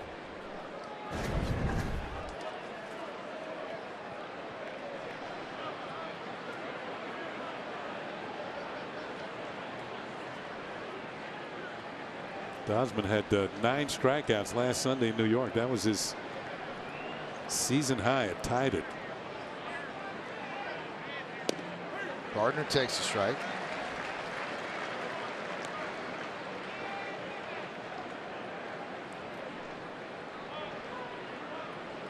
So 8 tonight. Couple of walks. But he's approaching 100 pitches. Still here in the 5th. 1-0 Orioles. Popped up. Left side and out of play. Now, the Yankees have seen a lot of Gosman this year. This is his 5th start against the Yankees. And you got to believe if the Orioles are rolling towards and the Yankees are in it in their last series in New York, he'll pitch again, which means he would have pitched in every single series.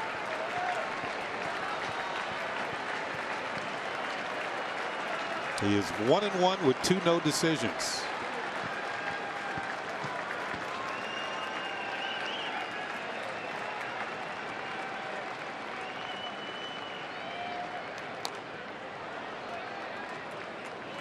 And in those 2 no decisions, Baltimore won both of those games. So he pitched well enough to keep him in those games.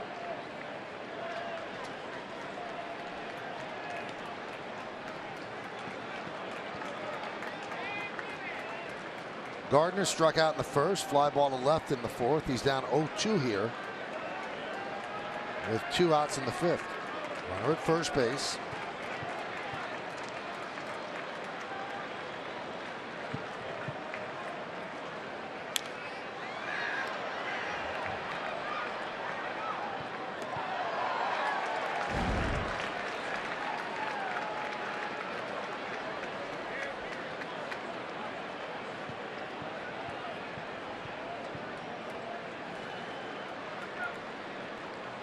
Baltimore with 5 hits, Yankees 2. 1 big error for the Yankees, accounting for that Oriole run.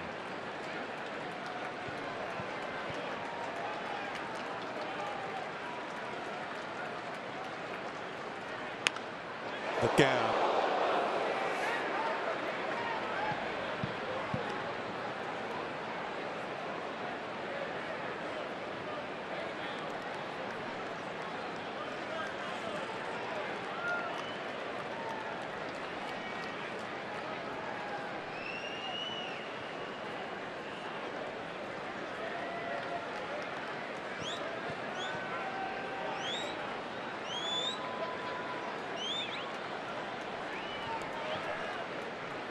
This is pitch number 100 for Gosman. 1-2. Let's take a look now at the pitch count, brought to you by the Acura Summer of Performance event. 100 pitches, that's how it breaks down. That 4th inning with 30 pitches really set him back. And these last 2 have been 50. This will be pitch number 21 of this inning. And 101 on the game. Ground ball to third, backhanded by Machado across his body, and Gardner beats it out. Off balance, across the body throw, and he almost got the speedy Gardner, who beat it out for an infield single. Yeah, it's not many third basemen could make this play. Got rid of it quickly with something on it. And it's going to go as an infield hit. It's a fair ball, as you can see. Gardner down the line. Looked like the left foot hit the bag. Buck Showalter wants it to be reviewed. We get another look. Ooh, looks like he's out, which would be a heck of a play by Manny Machado at third base. As I said, not many third basemen could make this even close, let alone throw somebody out. You know, from one angle, it looks like he's definitely out, but you don't know if the ball is settled into the back of the glove. And then the one where you could actually see the glove, you're not quite sure if it's a tie. Is it enough to overturn? That's the key.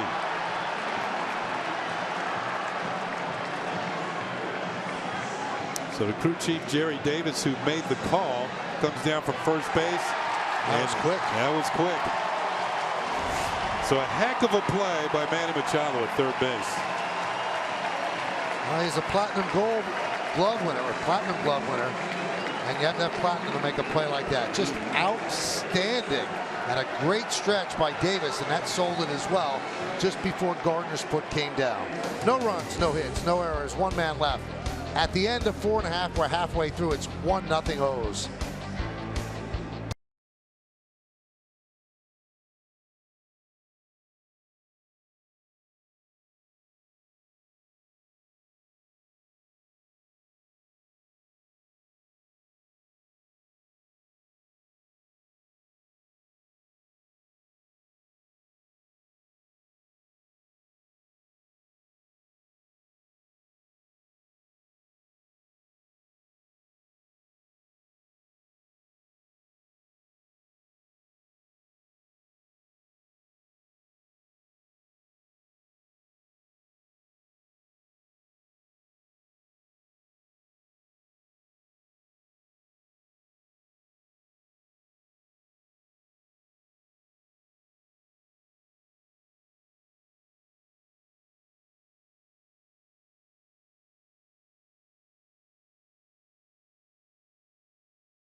To end the bottom or the top of the fifth, just otherworldly. Yeah. You know, we talked about this last night, Michael. He's going to be a free agent in a couple of years. You know, Manny started out as a shortstop. If I'm a team and he gets to that point, I tell him you can play where you want. You want to play short? You play short for us. You want to play third? You play third for us. I'd say if you want to catch, you can catch for us. Unbelievable play. I mean, that was a flick of the wrist to get the ball across the diamond. And you know what? Gardner's one of the fastest runners in the league, and he got him. The 0-1. Hammered foul.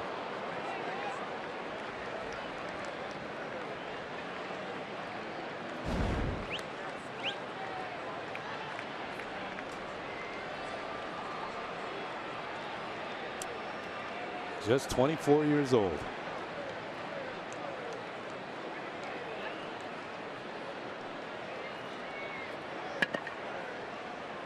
Now, we mentioned Gold Glove a lot, and then we occasionally drop in Platinum Glove. And what that means is that you're voted as the best defensive player in the league, regardless of position. So he's won that award. Those are the type of plays that he's made. He made a play at Yankee Stadium a couple of years ago where he ended up in the third base coaching box and threw somebody out.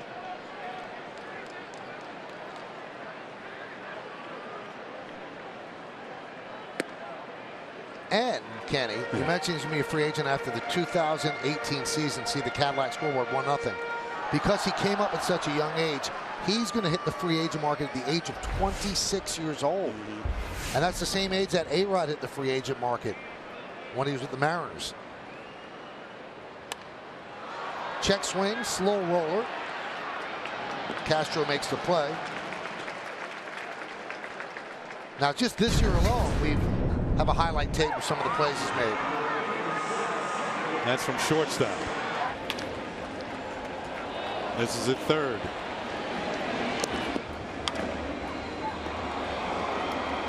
Oh, from no. his knee. Oh, my goodness. That's last night.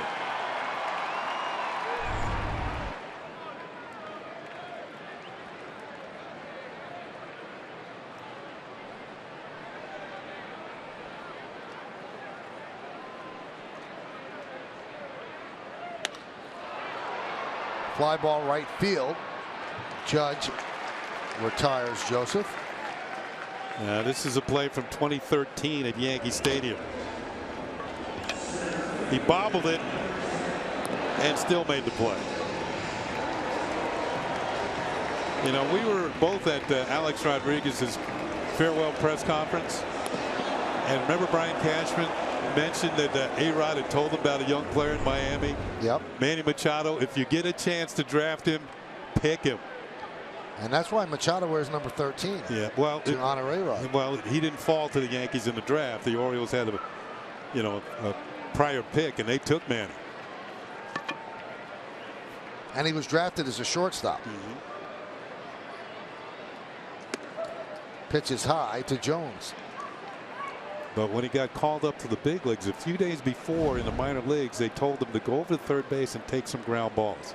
And he played a couple of games at third base. And Manny figured it out. He said, hey, I'm going to the big leagues.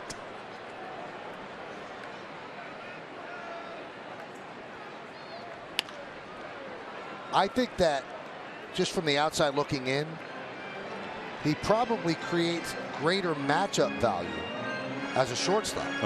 Because shortstops don't hit as many home runs, driving as many runs as him. So he becomes an outlier at that position. And even if you get an average third baseman, you're ahead of the game. You're saying it's easier to find a third baseman. Yeah. Yes.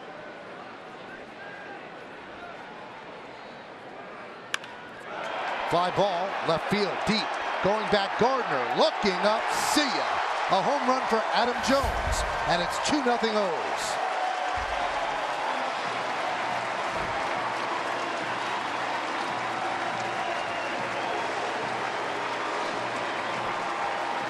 Well, to me, this is a Camden Yards home run because I don't think he hit this well at all. It didn't sound like it. It sounded like it was, I think it was on the label.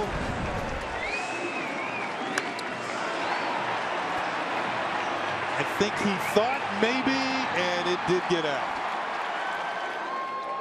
It didn't really have that sound to me. But it carried. Number 25 on the year for Adam Jones. Pitch outside to Pierce.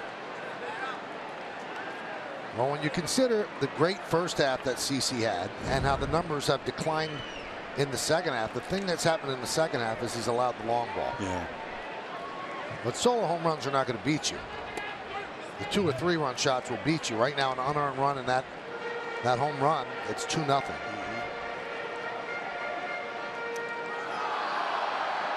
But CeCe's the type of pitcher now that he needs run support more than ever, as opposed to his younger days when he could just hold the line as long as necessary. Now, he didn't get any runs in New York on Sunday, and tonight against Gausman once again, the Yankees have not scored. Now, although Gausman's over 100 pitches, there's nobody up in the Oriole bullpen. Swing and a miss.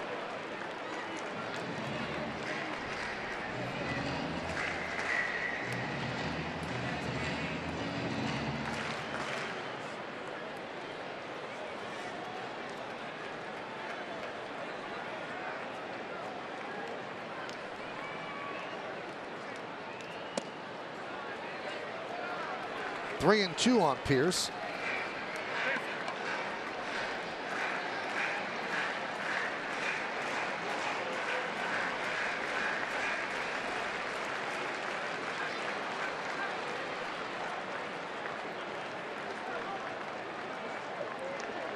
3-2.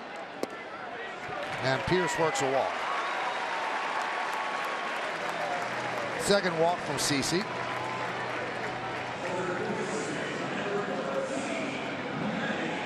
They're going to the phone.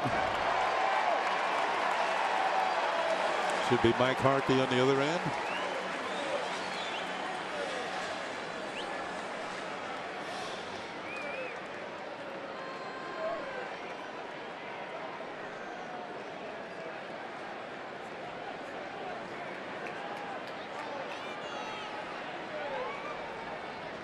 Here is Machado. And a soft ground ball is short. And that will do it. But the Orioles get another run. This one off the bat of Adam Jones. Jones' 25th home run of the year. When it lands, the Orioles lead 2-0.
Orioles lead 2-0.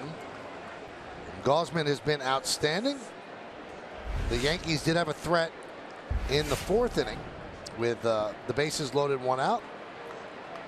But Castro struck out on a pitch out of the strike zone on a 3-2 pitch, and then McCann with a fly ball left. That was the Yankees' only runner in scoring position.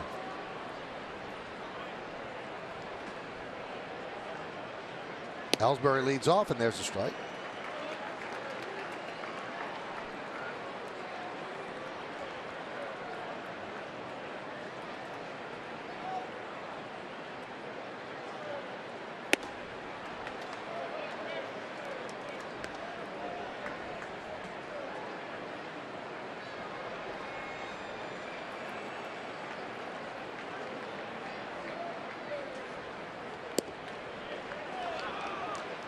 Ellsbury showing a good eye. The last two pitches were close.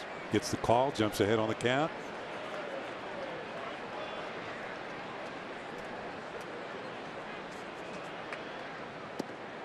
Three and one.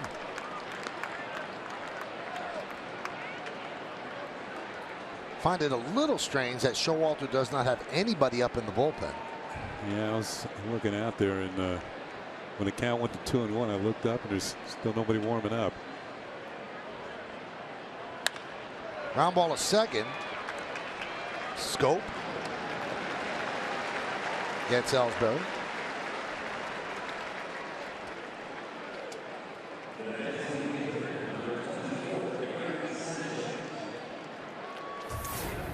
Gausman has thrown as many as 116 pitches.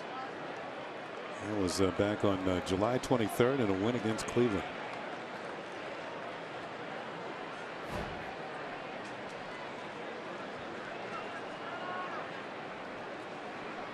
Here's Gary Sanchez, infield single last time up, under the bare hand of Machado. Foul back, 0-1. Gary's 1 for 2.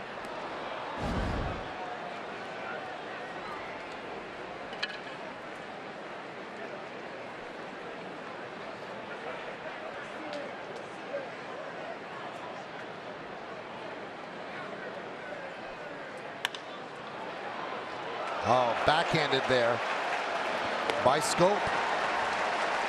Wow. We're seeing some good defensive plays. That ball was scorched off the bat of Sanchez. Scope stays with it. And he has one of the stronger arms in the league. That's why he takes a look at it first. Yep, it's in there.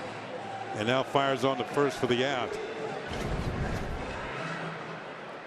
They say around the Orioles, if you ask Scope who has the strongest arm in the infield, he'll say it's him. If you ask Manny, Manny says it's him. Here's Didi. That's an easy 6th inning for Dylan Bundy. I think he threw just 7 pitches. He might even pitch the 7th. Yankees go down in order, 1, 2, 3.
We'll take a look at the greater coverage baseball brought to you by T-Mobile.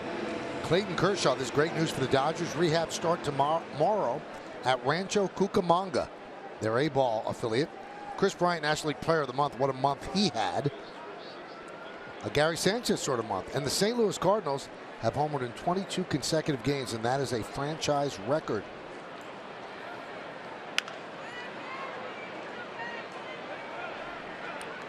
The major league record for consecutive games with a home run by a team is 27, and it was set by the 2002 Texas Rangers.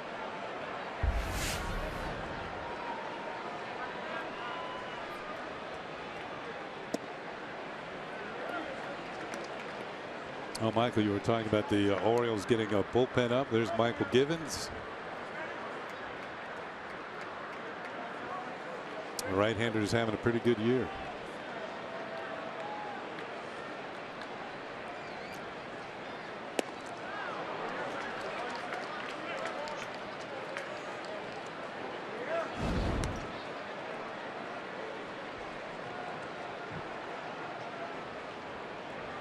The Yankee bullpen is busy as well.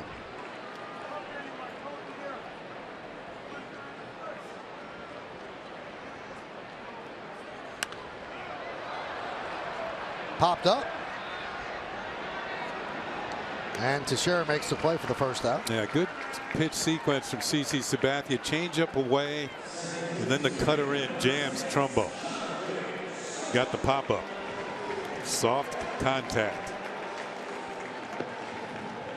Jonathan Holder made his major league debut last night. He's up again tonight.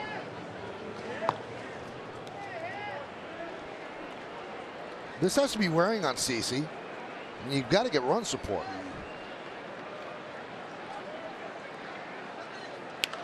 And although he's given up his share of runs, I think for the most part, Kenny, he has pitched well enough to win the majority of his games. He keeps the team in the game.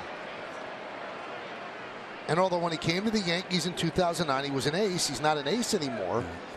But don't look at his salary and what he once was. Look, is he a contributing pitcher? And he is. He takes the ball every 5 days and gives them a chance to win. There's a fly ball to center field.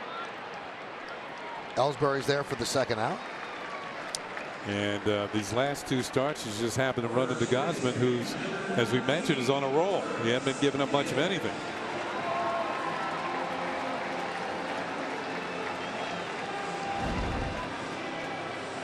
That's going to bring up Chris Davis, grounded back to Sabathia in the second, then looped a single to right field with Trumbo at second. Trumbo stopped at third, but in his haste to pick up the ball, Judge booted it, allowing Trumbo to score. That was in the 4th. That was the 4th, or the first run of the game.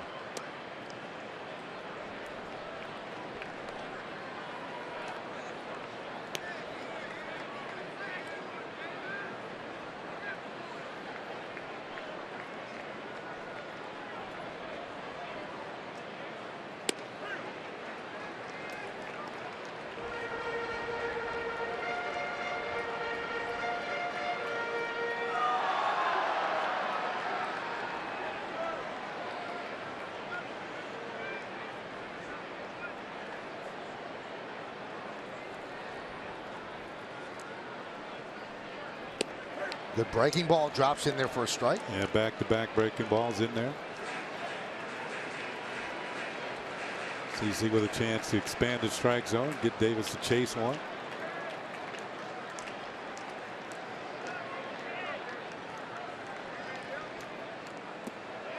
Did he go? Nope. Almost got him to bite.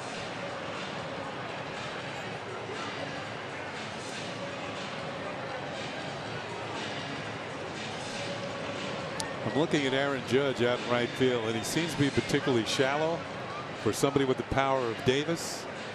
But I think back to my days of playing in Montreal at Old Jerry Park, and when Willie Stargell would come to the plate, and Gene Mock said, play in because you might catch a line drive. If he hits one well, you're not going to get it anyway. Makes sense. Yeah. Why guard against a home run? Yeah.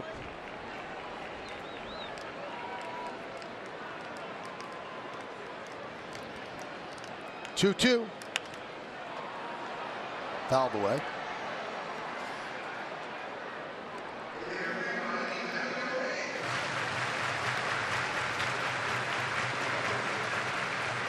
Two nothing Baltimore. Bottom of the 6th inning. Middle game of the 3-game set. Yankees took 2 out of 3 from Baltimore at the stadium. That was last weekend. 2-2. Another foul ball.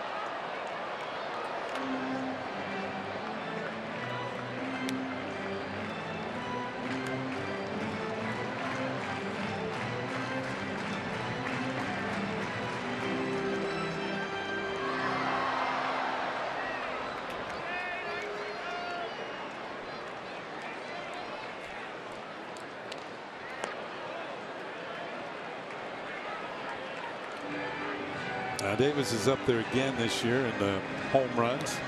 Hit one last night, his 33rd, but he's also up there again and leading the league in the striking out, 184 coming into tonight. He's fouled off some good pitches from CeCe. 2-2. Punched out right to Castro, and that will do it.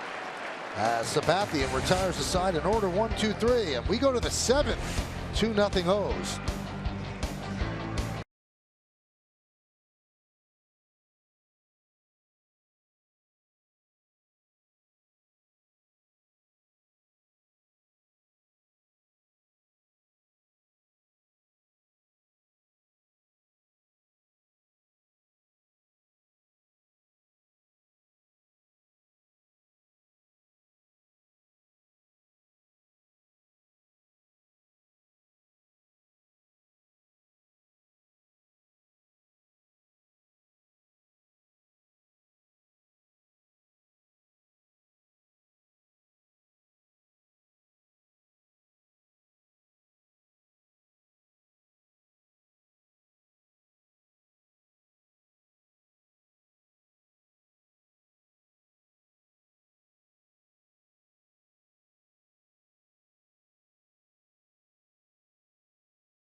York Presbyterian, the official hospital of the New York Yankees.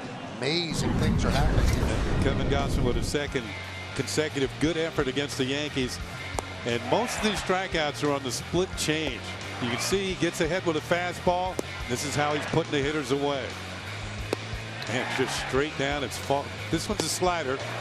Gets a strikeout of Judge. Another split change. That was a big one with the bases loaded against Castro with 1 out. 8 strikeouts in 6 innings and no runs for Kevin Gausman. Well, the Yankees have to breathe a sigh of relief. They don't have to see Gausman anymore as Buck Showalter makes the Verizon call to the bullpen. And that call to the bullpen brings in Michael Gibbons. This will be his 54th game. So 80 strikeouts in 62 innings. Way too many walks at 32 and 53 hits. So the walk's the only negative in that stat line. Well, it's interesting breakdown on Gibbons. He's really tough on right-handed hitters. It's the lefties that give him trouble. And you can see by the way he slings the ball to home plate. Right-handed hitters hit 160. Lefties do all the damage. They're hitting 384 against him. They get a better look at what he delivers to home plate. Well, there's a lefty on deck, Brian McCann. See the GMC scoreboard. Orioles lead the Yankees 2-0, top of the 7th inning. Yeah, we've talked about how Luis Cessa is the converted infielder. The same applies to Gibbons. He was an infielder in the Orioles system. Couldn't hit, but he had a strong arm. Hit sharply and a one-hop pickup by Scope. He cuts the mustard a little bit, doesn't he? Oh, you're talking about Scope? Yeah. If I was that good, I might do it too. Yeah, he's, you know, he's got a competition going with Manny Machado. That's the deal.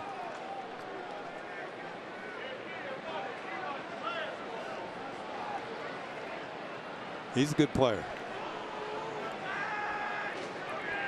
Here's Brian McCann.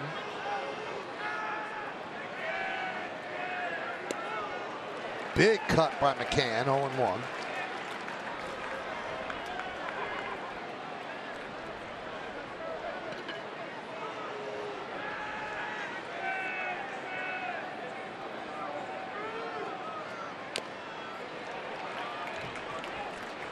Adam Warren is up in the Yankee bullpen.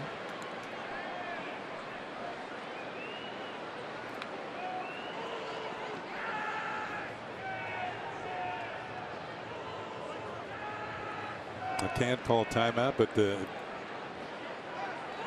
Gibbons did step off.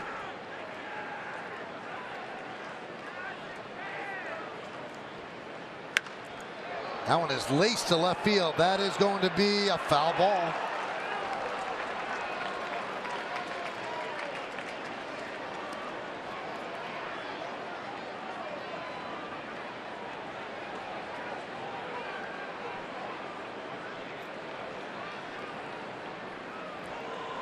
Yankees just 2 hits tonight. 3 other base runners, 2 walks, and a hit batter. They've left 4 runners on base. Only had 2 hits last night.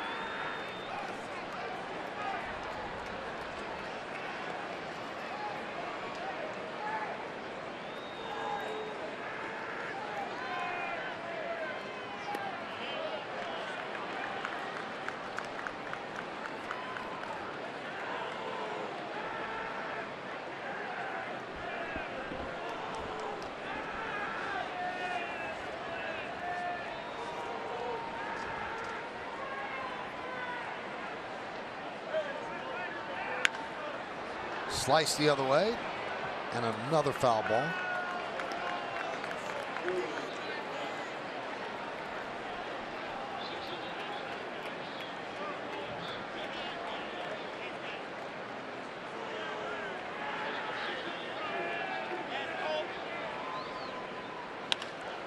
And that one is looped into center field. It's a base hit for McCann. More importantly, with the base hit, he brings the sheriff as a tying run.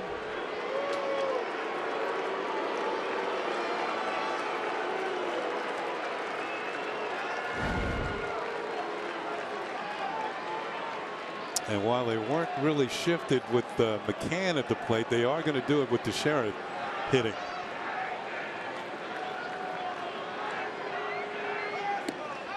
Missed inside.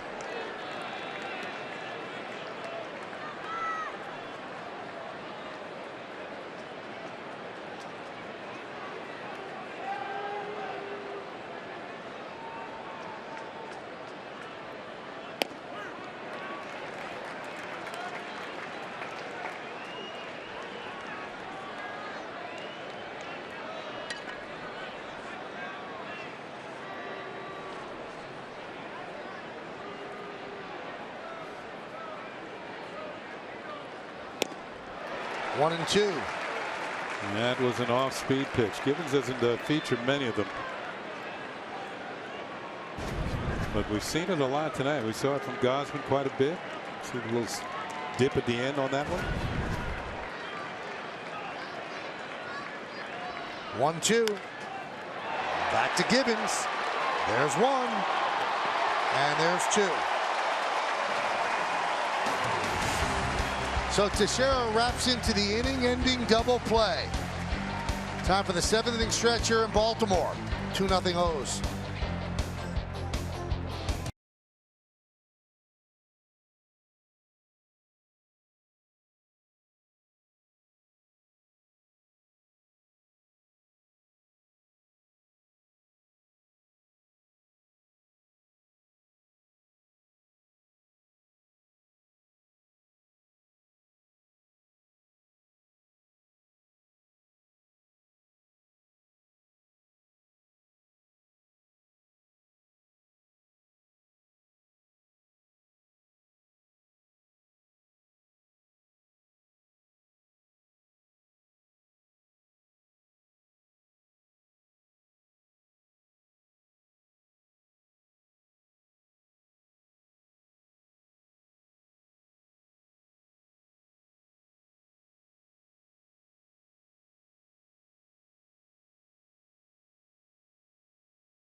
And we're going to have a new pitcher for the New York Yankees as they trail by a score of 2-0 here.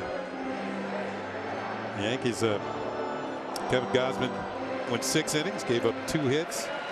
Michael Gibbons shut down the Yankees, got a double play ball to get out of the top of the 7th. Now coming on for the Yankees in the bottom of the 7th inning, Adam Warren is coming in.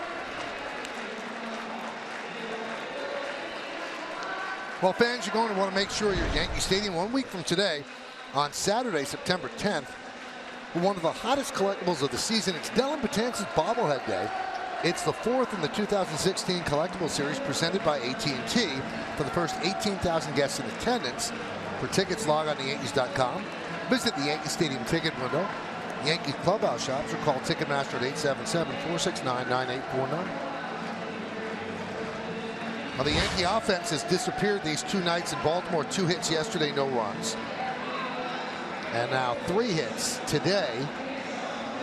And again, no runs through 7 innings as they turn it over to Adam Warren. A good performance, a quality outing by CC Sabathia. An official quality outing in baseball is 6 innings, 3 runs.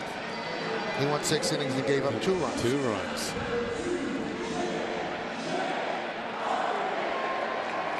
There are the numbers on Adam Warren. This will be his 46th appearance. Those are his numbers with the Cubs and back here with the Yankees.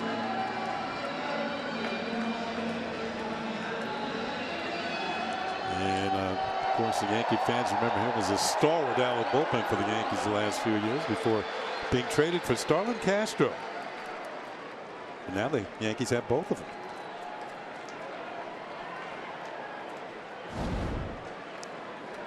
There's J.J. Hardy to start it off. It'll be the bottom third of the order against Warren. And a strike from Warren. GMC scoreboard 2-0 Orioles.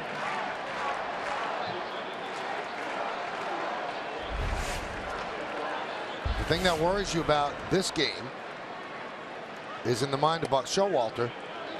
All he has to do is get through the 8th inning because his closure has pretty much been automatic in save situations.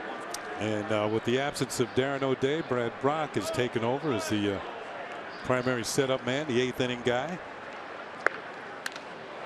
Line down the left field line. It's a base hit. Hardy makes the turn, and he picks up his second hit of the night.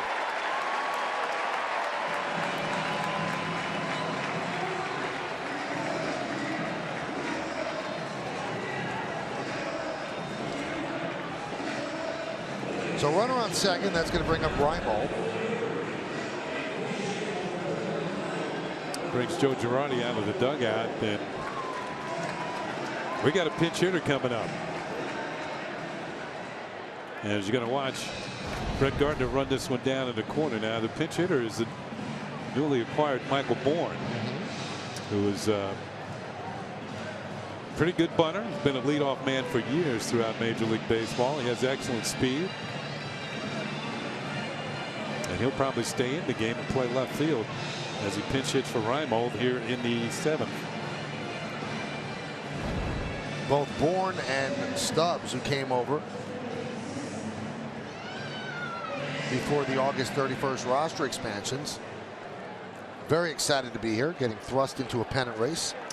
Bourne actually went down and had a discussion with Bobby Dickerson, the third base coach. Remember, he's new to the team, and the signs, you know, sometimes are could be difficult to pick up.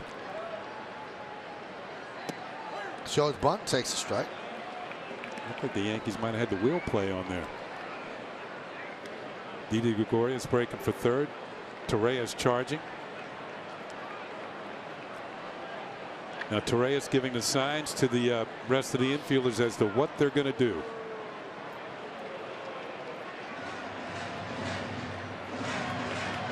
Now sometimes you put the wheel play on twice in a row, the other team will take off the bunt sign and give the hitter the choice of slapping the ball the other way through the vacated hole at shortstop. Pitch low and away.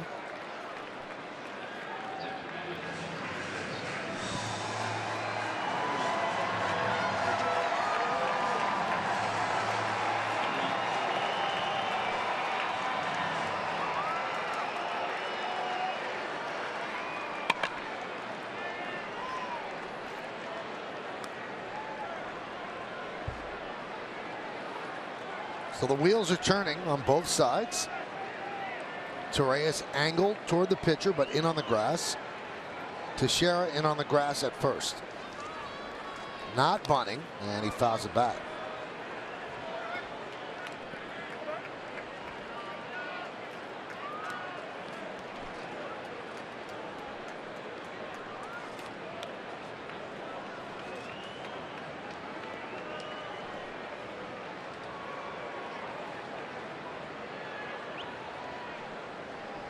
Hardy leads off second.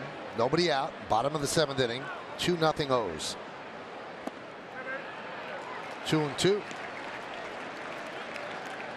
Now the Yankees drop back on the right side.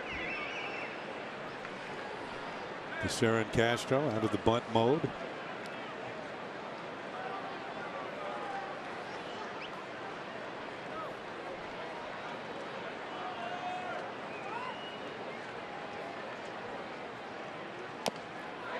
And that one is a Baltimore chop.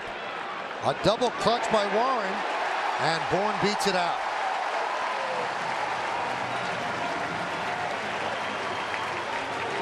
So gets the job done as Hardy moves to third.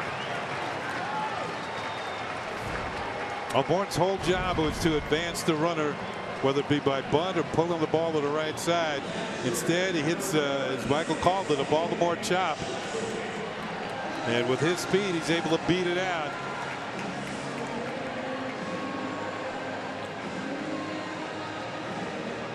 So they give him a hit. Yep. Although Warren did not double clutch, he's out.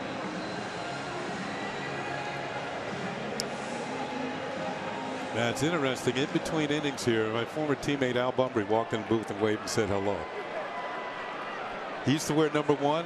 Same stature as Michael Bourne. Same type of runner.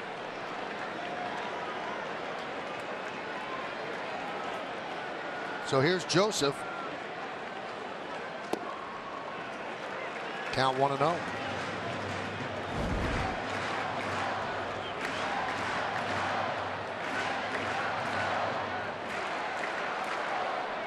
A fly ball to center, fly ball to right.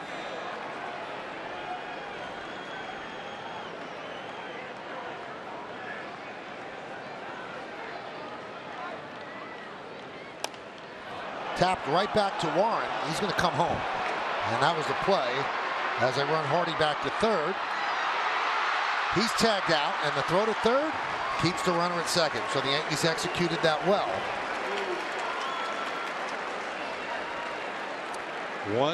1-2-5 on the put out of Hardy. And Caleb Joseph must be thinking, what can I do to get a run batted in? Check swing. Warren looks at first and then comes home. Hardy's in the rundown. Torreyes makes a nice play here. Catches him, tags him, throws all in one motion as Bourne's going to stay at second base. Remember, we said that Caleb Joseph has over 100 at-bats, no runs batted in. Looked like he was primed to get one a couple of times tonight and has failed to do so. Nice play by Reyes. Athletic. Torreyes, I should say. Here's Adam Jones, who is 2 for 3 tonight, a single and a home run. Yankees would like to get a double play ground ball, get out of this jam here in the bottom of the 7th.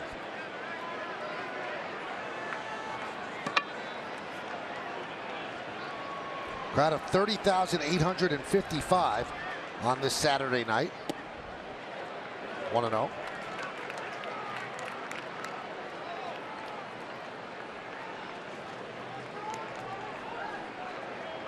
Lefty specialist Tommy Lane is up for the Yankees. Jonathan Holder, who was up earlier, back again. So lefty and a righty for the Yanks.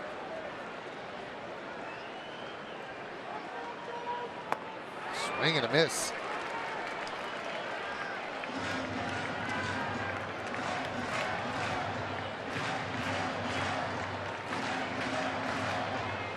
Tampa Bay beat Toronto 7-5, Texas 12, Astros 4. And in the bottom of the 7th inning, Kansas City leads Detroit 3-1. Boston just underway in Oakland, and the Red Sox have already scored 2 against the A's. And they're in the bottom of the 1st. I give you scores of what are games of interest. And Toronto's now lost 2 in a row down at Tampa Bay. The Red Sox scored 16 last night on the A's and won 16-2.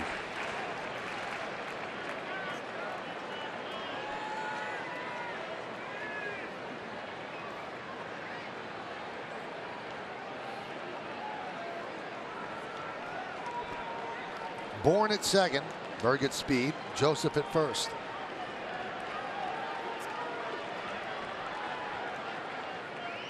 Swing and a miss.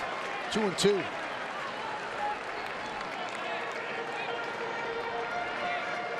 It looked like Jones chased something out of the strike zone. We'll take another look. He's oh man, good two-seam fastball. Adam Warren trying to get that ground ball.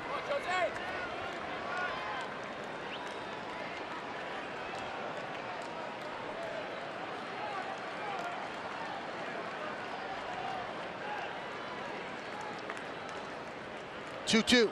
Swing and a miss. He got him. Big strikeout of Jones. Instead of the ground ball, he gets the strikeout for out number 2. Kept the ball down during the course of this at bat, and Adam Jones chases that slider down and away.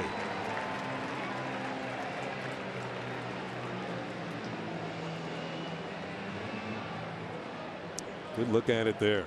I think it was out of the strike zone on its way to home plate. Jones followed it. Here's Steve Pearce. Pearce 0 for 2 with a walk. Now 2 men down.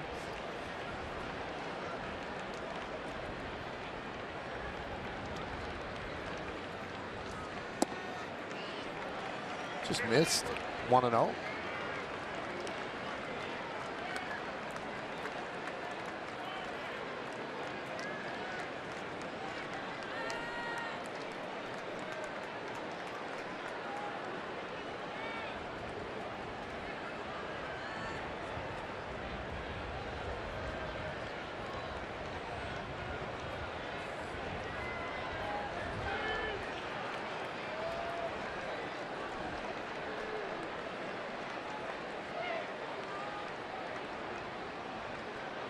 The 1-0 pitch to Pearce is low. 2-0. Want to get Pearce. We've got Manny Machado on deck, and now McCann will go out and talk with Adam Warren.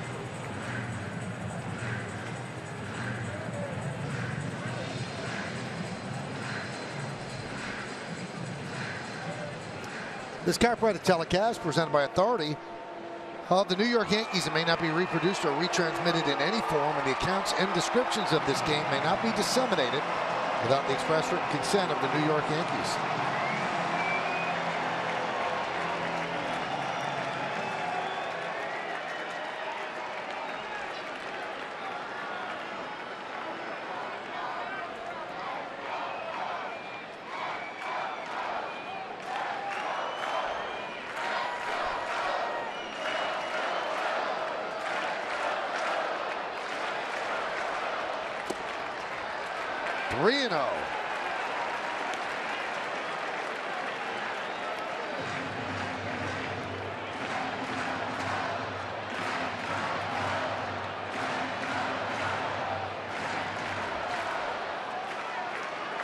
Robbie Thompson talking with Eric Young Jr. and prior to that he was talking to Aaron Hicks.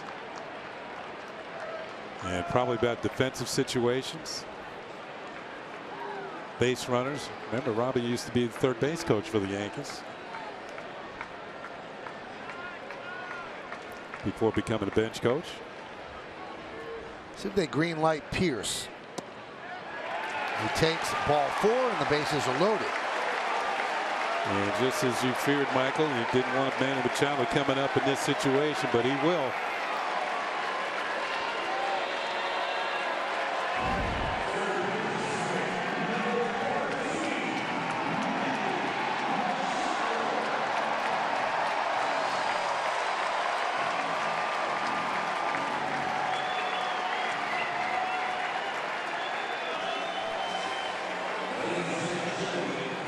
Might not be a good idea here for Joe to let Warren face Machado. It's 9 for 12 against him.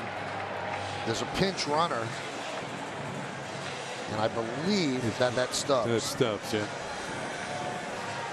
He'll take over defensively in right field. So Stubbs for Pearce.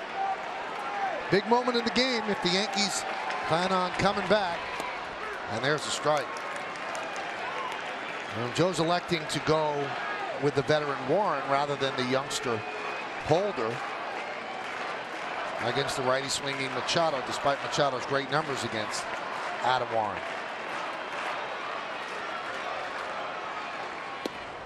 Strike 2, so quickly ahead in the count. Hit the inside corner and then the outside corner.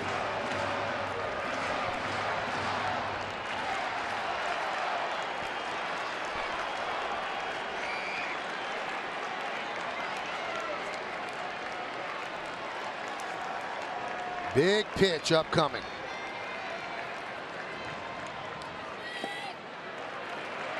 Nice pick there by McCann, 1-2. So tried to get him to chase on 0-2. You've got the major league leading home run hitter on deck, Mark Trumbo. Kind of an unforgiving Oriole lineup. Danger lurks.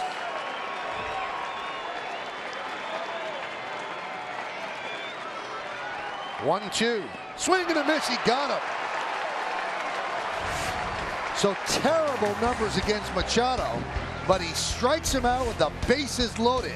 Orioles have first and third, nobody out, they don't score.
And the starting pitcher is brought to you by Fios. Fios is not cable.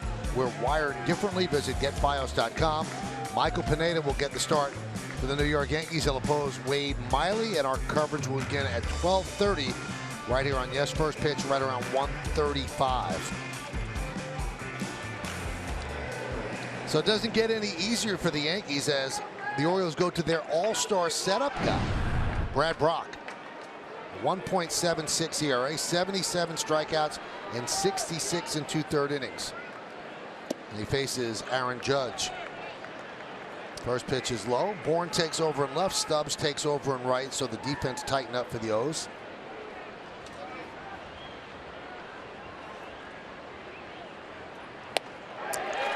Not only do Givens and Brock throw pretty hard, they both have funky deliveries. And Brock is a little taller, a little leaner, but it's all like all arms and legs flying at you. Plus, he's got a mid-90s fastball. Tough on right-handers. 1-2.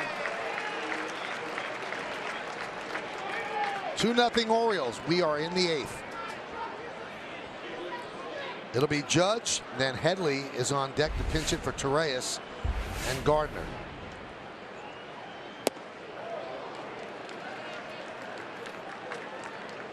Judge has struck out and walked tonight.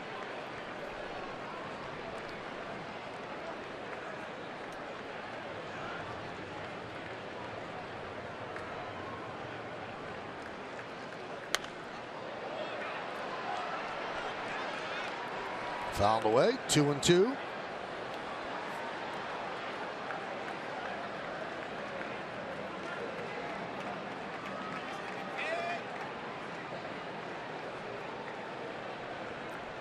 Brock and Britton, that is how the Orioles try to close out their games.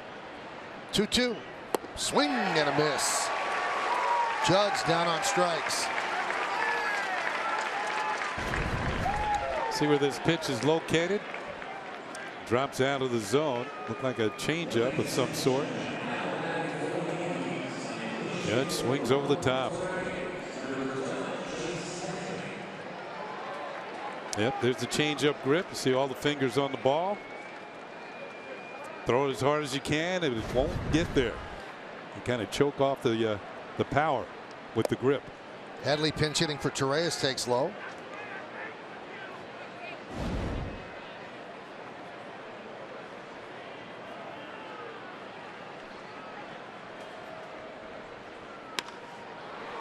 Foul the other way.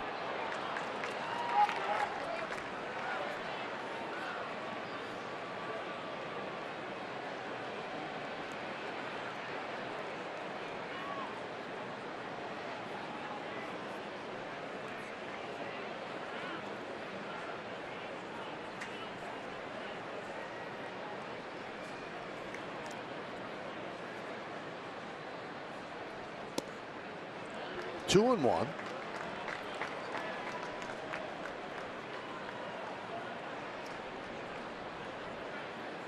Headley, 12 homers, 44 ribbies, a 256 average, 100 hits on the year.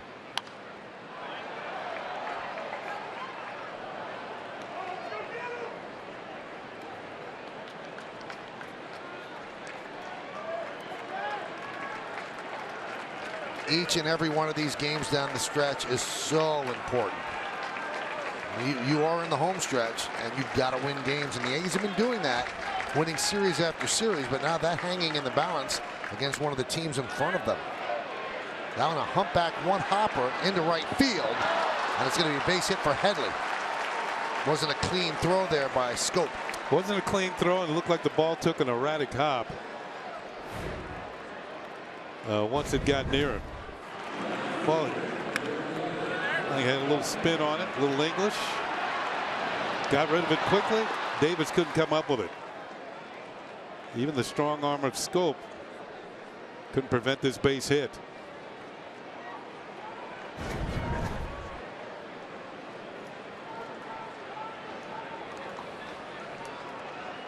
Here's Gardner.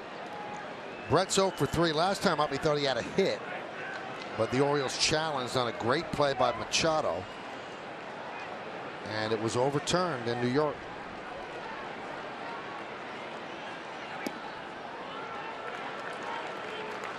1-0.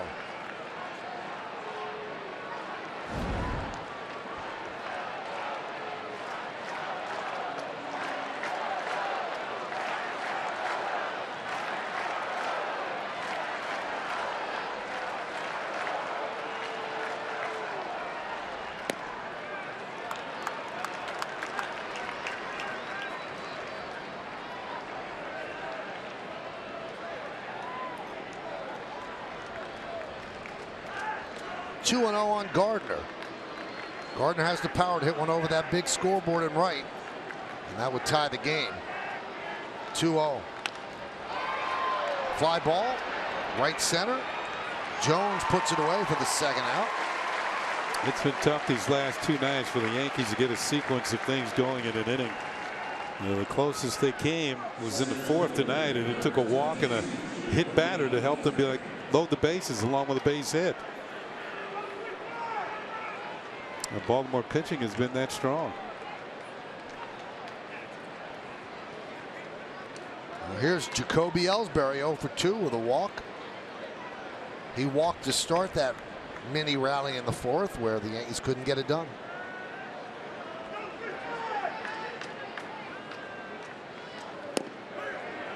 A strike that clips the outside corner.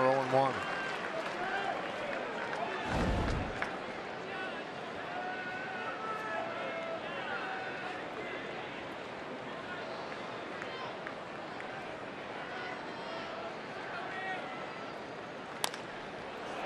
That one is looped into center field. Coming on Jones, going back Hardy, and he makes an over-the-shoulder catch for the final out.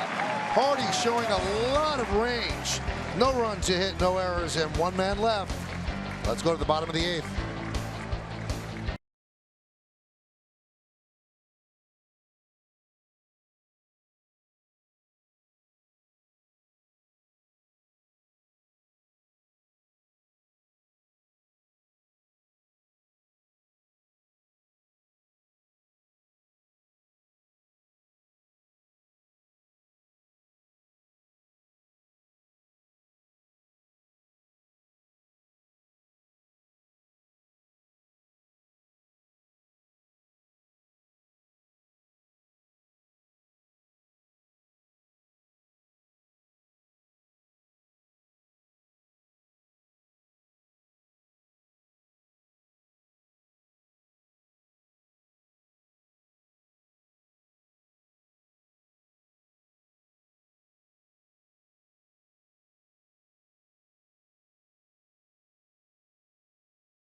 WB Mason presents the Joe Girardi Show and go inside the mind of the manager as Joe discusses the impact of the September call-ups on the Yankees' pursuit of a playoff spot.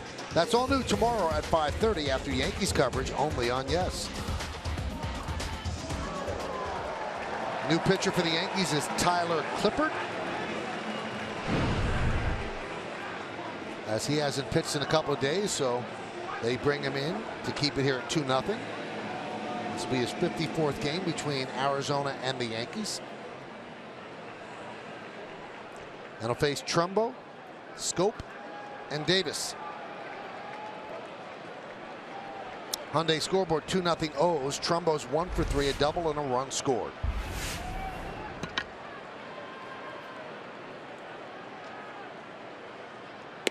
One thing you'll notice about Clippard, which is different from most relievers, that with nobody on base, he'll work from the windup. Yeah, most relievers come out of the bullpen right away. They're working from the stretch. Now, working from the windup helps him sell his changeup. He's really got a good one, and he really sells it very well with his body movement on the mound. That was it right there, and he dropped it in for a strike.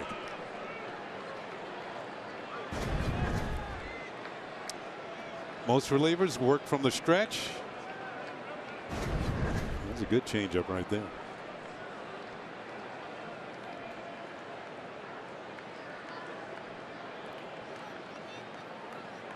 And the 0-2.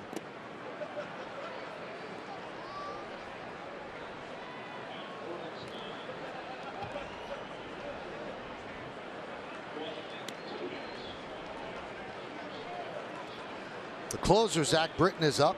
Yep. He has not blown a save all year.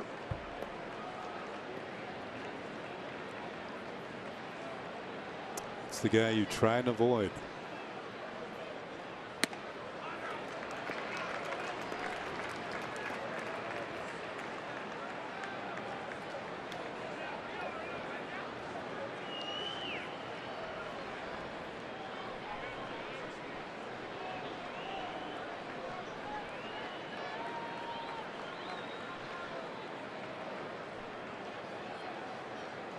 Two-two.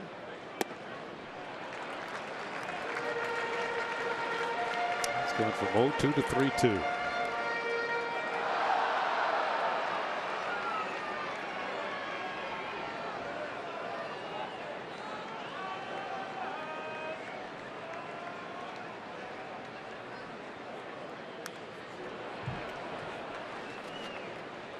And he went with a changeup, but it wasn't a particularly good one. It was a little up. Trumbo had a good pass at it, but couldn't get to it.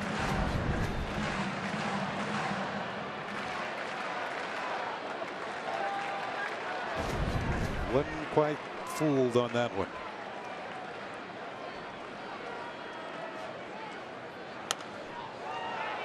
Pop foul and out of play.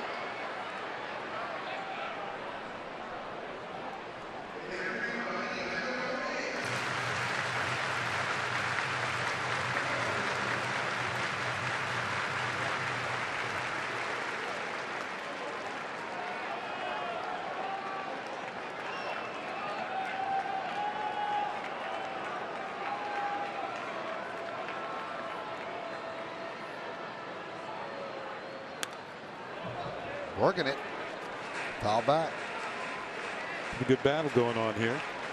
League's leading home run hitter. Clippers featured everything. A good changeup. Fastball, low 90s.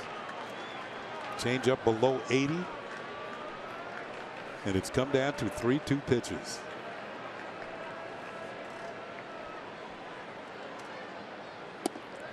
Just missed. Good at bat for Trumbo as he works a leadoff walk.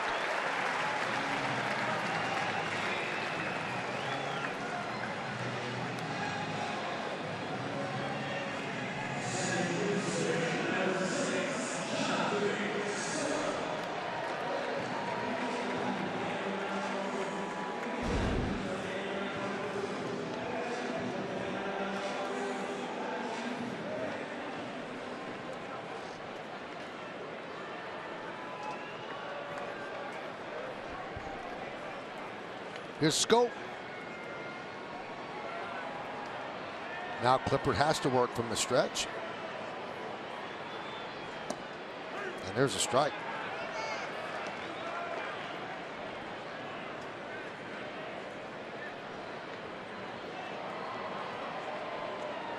And McCann has a word. I'll tell you what type of year that Sculp is having as they go over the discussion here. They want to try and get him to roll over. 12 game-winning hits, 12 game-winning RBIs. And that's tied with Chris Davis for the team lead. That used to be an official statistic. Game-winning runs batted in. I think it was wisely removed because if you drove in a run in the first inning and then your team never lost the lead, it was considered a game-winning RBI. That's why I liked hitting in the first inning. It happened a lot. Popped up. And Judge makes the play. One down. And I think one reason they did away with that stat as an official because the same players had a tendency to get all of them. Right. And, you know, it's a negotiating ploy. Here's Chris Davis. Chris tonight is 1 for 3, single in the 4th inning. That was a run that eventually scored Trumbo when Judge, in his haste to pick up the ball, booted it and allowed Trumbo, who had stopped at third, to restart and score. That's one run, and the Adam Jones home run, another run. That's the scoring in the game right now. In the bottom of the 8th. Pitch is low to Davis.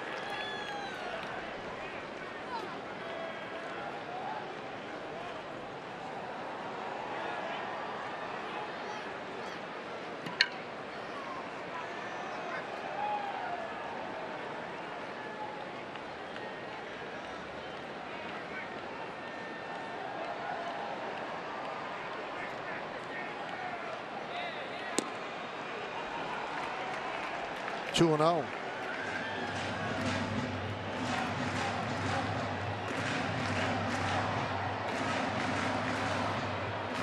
You look out there at the warehouse, and I believe they almost tore that down before they built this ballpark. Almost did.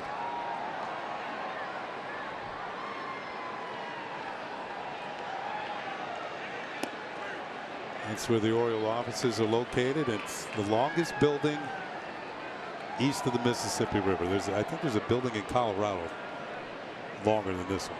I'll tell you what, Kenny, that decision not to tear it down was a decision that made this a special ballpark and not just an okay park.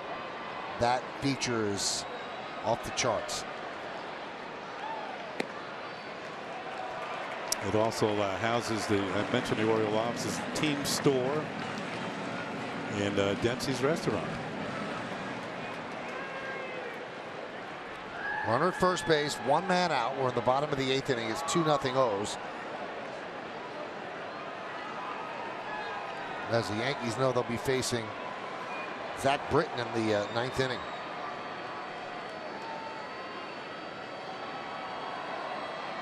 If they hold it here. Count 3-2. If it gets out of hand, they could sit Britton down.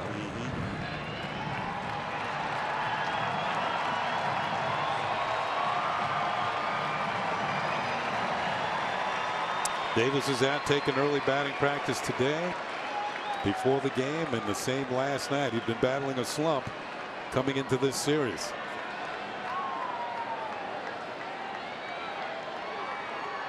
Swing and a miss. And Davis down on strikes on the changeup. Yeah, very good one.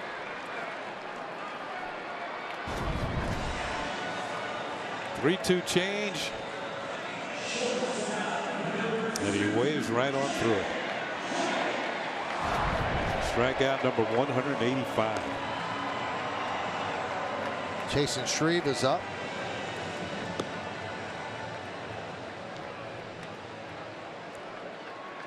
J.J. Hardy had a good night. 2 for 3, single and a double. Made a nice play over the shoulder to end the top of the 8th at shortstop. Also has become a fan favorite here in Baltimore. Every time he comes up, every time his name is announced, the entire crowd joins in and goes, J. Hardy.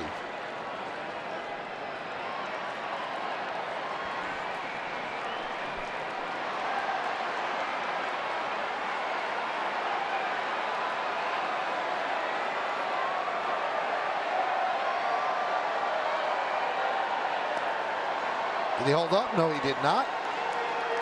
0-2.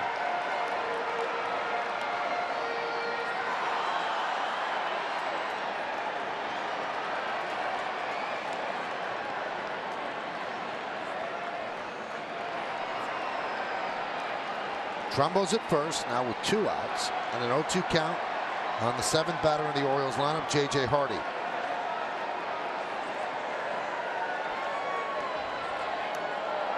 Bounced up there. McCann couldn't find it, and that allows Trumbo to scamper to second.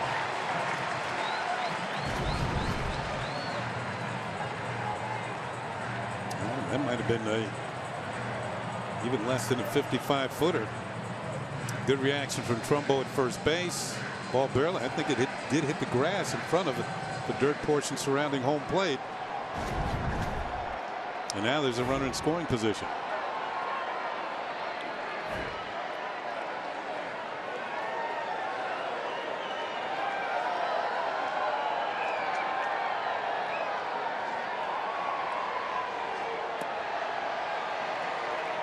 Two and two.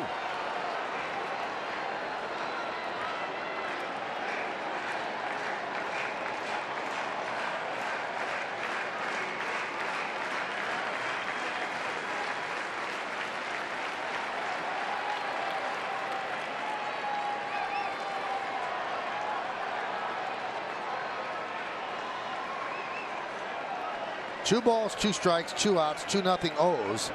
Runner at second here in the bottom of the 8th inning.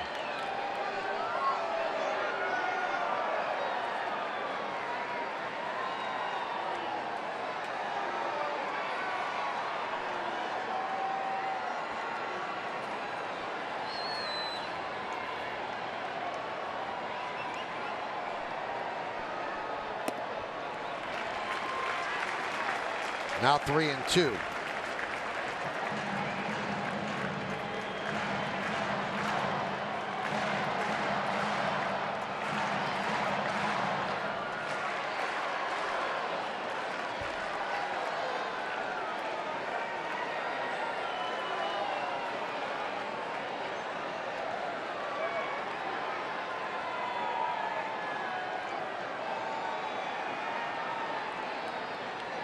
And Clipper deals the 3-2.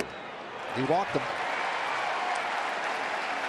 Well, the thinking is it's going to be hard enough against Britain. You want to hold them right here. You don't want to give them another run to work with, as Bourne will come to the plate with 2 on and 2 down.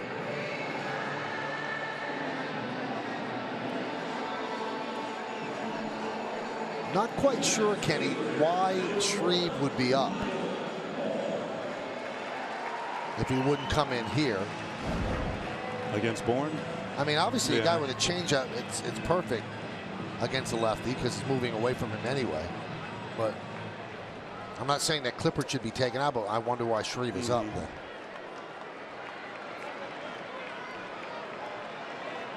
As you look a little further down, you get right-handed hitters to follow. Yeah.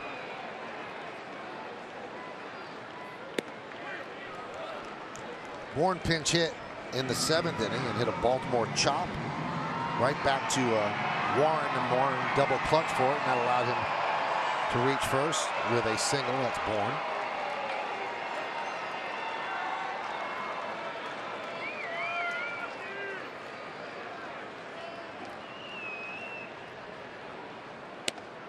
Quickly ahead in the count, 0-2.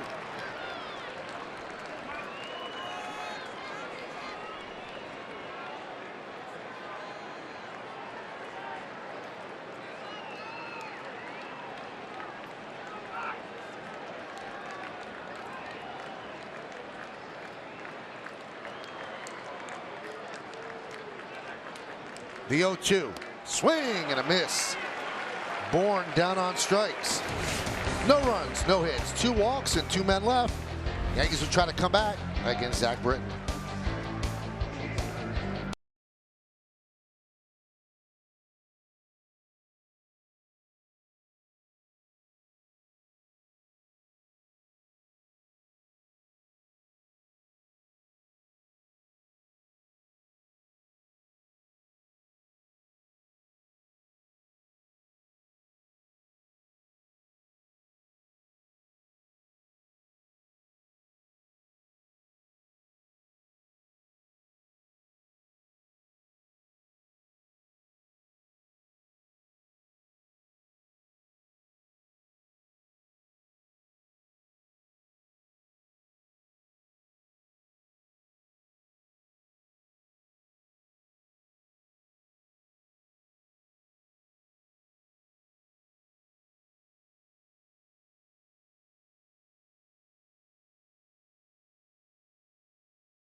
Against the closer for the Orioles, Zach Britton, also an all-star. It'll be 3, 4, and 5 in the Yankee order against Britton. And Britton has been perfect this year. As you can see, 39 for 39. Look at the ERA, 0.67. And some people are saying that not going to win it, but he should get some votes for Cy Young. 61 strikeouts. Only 1 home run allowed. That was back in April. Mookie Betts got him. Sanchez 1 for 3. On this, with Toronto in town, Britton actually gave up a run. He hadn't given one up since April, since Mookie Betts took him deep. That's how you get that 0.61 ERA. Turbo sinker.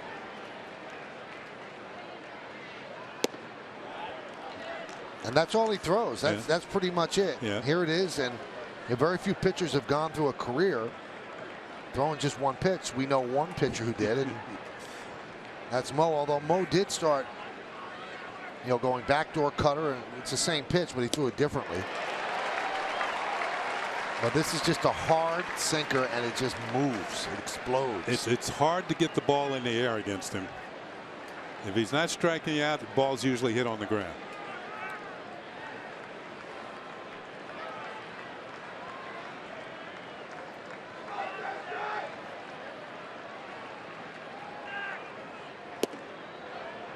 Now, if he starts it at the knees, it's going to drop out of the zone. If he starts it a little higher, it drops in for a strike.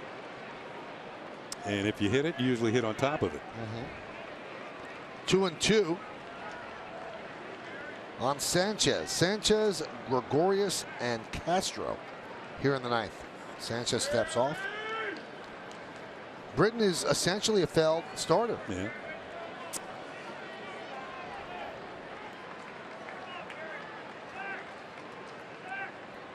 Two, swing and a miss. Sanchez down on strikes. Watch the movement on this pitch. The target's thrown away. As it gets nearer to home plate, it goes further down and further away. Sanchez starts, can't reach it. It's almost like a slider from a right-handed pitcher.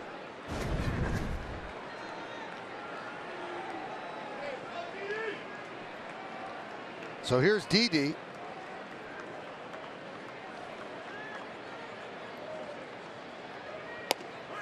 Strike.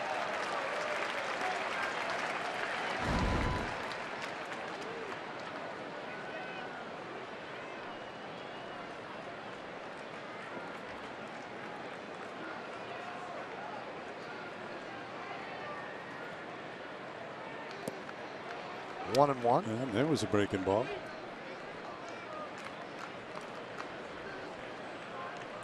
Britton got the save at the All-Star game for the American League this year.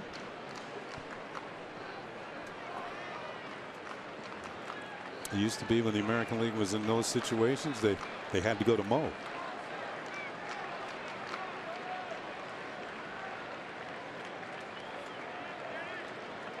One. 1-2.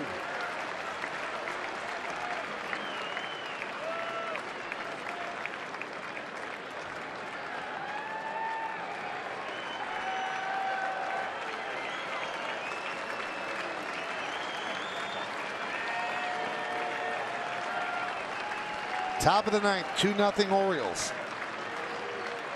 And the pitch.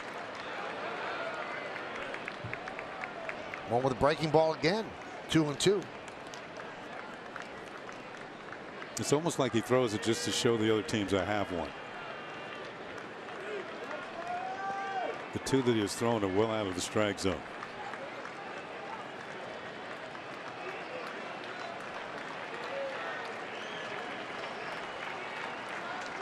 Two. Slow roller to Scope. And the Yankees are down to their final out. Well, stick around after that final out for the WB Mason postgame. Bob Lorenz and David Cohn are back in the studio with highlights and complete analysis from tonight's showdown with the O's. Plus, hear the reaction from the clubhouse. It's all coming up on the postgame only on Yes. So a strikeout of Sanchez, a soft ground ball by Gregorius, and Here's Castro. Sterling's 1 for 3 tonight.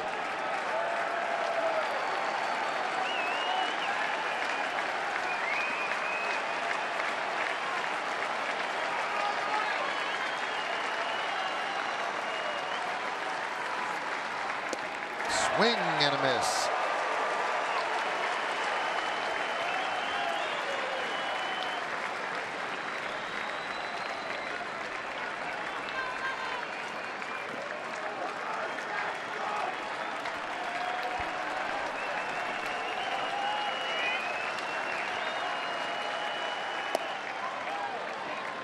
Yankees advantaged. Just 4 hits. Gosman started. Givens the 7th.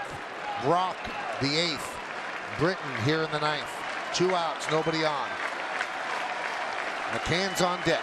The 1-1. 2-1. Yankees need a base runner to bring the tying run up to the plate. A few years ago, Michael, you talked about Britton being switched from a starter to a reliever, and then he became the closer. And even after he began to close and had some success, somebody asked him if he wanted to start again. He said yes. But now I think he's totally involved in being the closer of this team. 3-1 now on Castro.